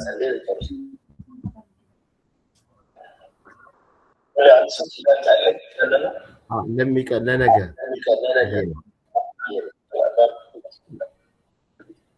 ለነገ እናደርገዋለን። እሺ ዮኒ መቀጠል ይችላል። እሺ እግዚአብሔር አምላክ የተባረከ ይሁን ስለነበረን ጊዜ። እግዚአብሔር ብዙ ተናግሮናል ብዬ አስባለሁ። ያው እግዚአብሔር ሁሉ ጊዜ ይናገራል። የምንሰማና የምናስተውል እናተርፋለን፣ እንጠቀማለን። እግዚአብሔር አምላክ የተባረከ ይሁን። እግዚአብሔር ይባርክህ። ጸልያለን። እግዚአብሔር ሆይ እናመሰግናለን፣ እናከብርሃለን። ስለነበረን ድንቅ ጊዜ ስም የተባረከ ይሁን። ስለተናገርከን እናመሰግናለን። ዘላለም አምላክና አባት ሆይ የሚሰሙ ጆሮች፣ የሚያዩ አይኖች ጌታ ሆይ እንድታደርግልን በጌታ በኢየሱስ ስም እንጸልያለን። የምንሰማው ቃል ጌታ እግዚአብሔር ከኛ ጋር እንዲዋሃድ ጌታ ሆይ በእኛ ጌታ ሆይ 60 30 100 የሚያፈራ እንዲሆን በጌታ በኢየሱስ ስም እንጸልያለን። አምላካችንና አባታችን ሆይ ቀጣይ ፕሮግራሞችም ደግሞ የተባረኩ እንዲሆኑ ከዚህ በበለጠ ጌታ እግዚአብሔር የቃል ሙላት እንዲመጣ በጌታ በኢየሱስ ስም እንጸልያለን። ጀማሪ ትዳሮች እግዚአብሔር ሆይ እንዲጸኑ፣ የቆዩ ትዳሮች ደግሞ እንዲታደሱ ጌታ እግዚአብሔር በቃልህ መጠገን እንዲሆን በጌታ በኢየሱስ ስም እንጸልያለን። አምላካችን አባታችን ሆይ በፊትህ አዋቂ ማንም የለም። ጌታ አዋቂ አንተ ብቻ ነህ። የሁሉ ነገር ጀማሪ የሁሉ ነገር ሰሪ አንተ ነህ። የዘላለም አምላክ እና አባት ሆይ አሁንም አንተ ተናገረን። ለእያንዳንዳችን ባለንበት ሁኔታ እንድትናገረን እንጸልያለን። ስለረዳህን ስምህ ይባረክ። ምሽቱ ሁሉ አንተ አሳልፈን እንሰጣለን። እናከብረሃለን፣ እናመሰግንሃለን በጌታ በኢየሱስ አሜን። ይሁንዬ ጌታ ይባርክ። ጥያቄያችሁን ነገ አዘጋጅታችሁ ነው። የዛሬ ፕሮግራማችንን ጨርሰናል። እግዚአብሔር አምላክ ይባርክ። ማስታወቂያ እሺ፣ ይህንን የስልጠና ጊዜ በትጋት የተከታተሉ ካፕሎች ልዩ ሽልማት በመጨረሻው ቀን ስለሚኖራቸው ተከታችሁ እንድትከታተሉ ታላቅ ሰርፕራይዝ ይኖረናል። ስለዚህ ተከታችሁ ተካፈሉ። ጥያቄ ካላችሁ ምናልባት በዚህ በሰው ፊት መጠየቅ የማትችሉት ጥያቄ ካለ በውስጥ የምትልኩበትን ለሱ ብቻ ለአስተማሪው ብቻ ስማችሁን ሳይጠቅስ የሚመልስበት ለጥያቄያችሁ መልስ የሚሰጥበትን ኢሜል አድሬስ እንልክላችኋለን ወይም ዋትሳፕ ነምበር እንልክላችኋለን። ከዚህ ቤተክርስቲያን ነው ከዱባይ ነው ይሄ ችግር አለ ይሄ እንዴት ታየዋለህ ብላችሁ ጥያቄ መላክ ትችላላችሁ። እግዚአብሔር ይባርካችሁ። ጌታ ይባርካችሁ። ተባረኩ። የኮሌጅ ትምህርታችን በሚቀጥለው ሮብ አይኖረንም። ይሄንን ትምህርት ሁላችንም እንድንከታተል ሲባል ማለት ነው። እግዚአብሔር አምላክ ይባርካችሁ። ተባረኩ። ደህና ደሩ። ሰላም ደሩ። ዳግም የጌታ ይባርክ። ተባረክ። መልካም መንገድ ይሁን ወደ ቤት ትሄድ። አሜን። ተባረኩ። ሰላም ደሩ። አሜን። ተባረክ። ዳግማዊ እግዚአብሔር ይባርካችሁ። ደህና ደሩ። እሺ፣ ደህና ደሩ። አሜን። ታንክ ዩ ብሩክ። ደህና ደሩ።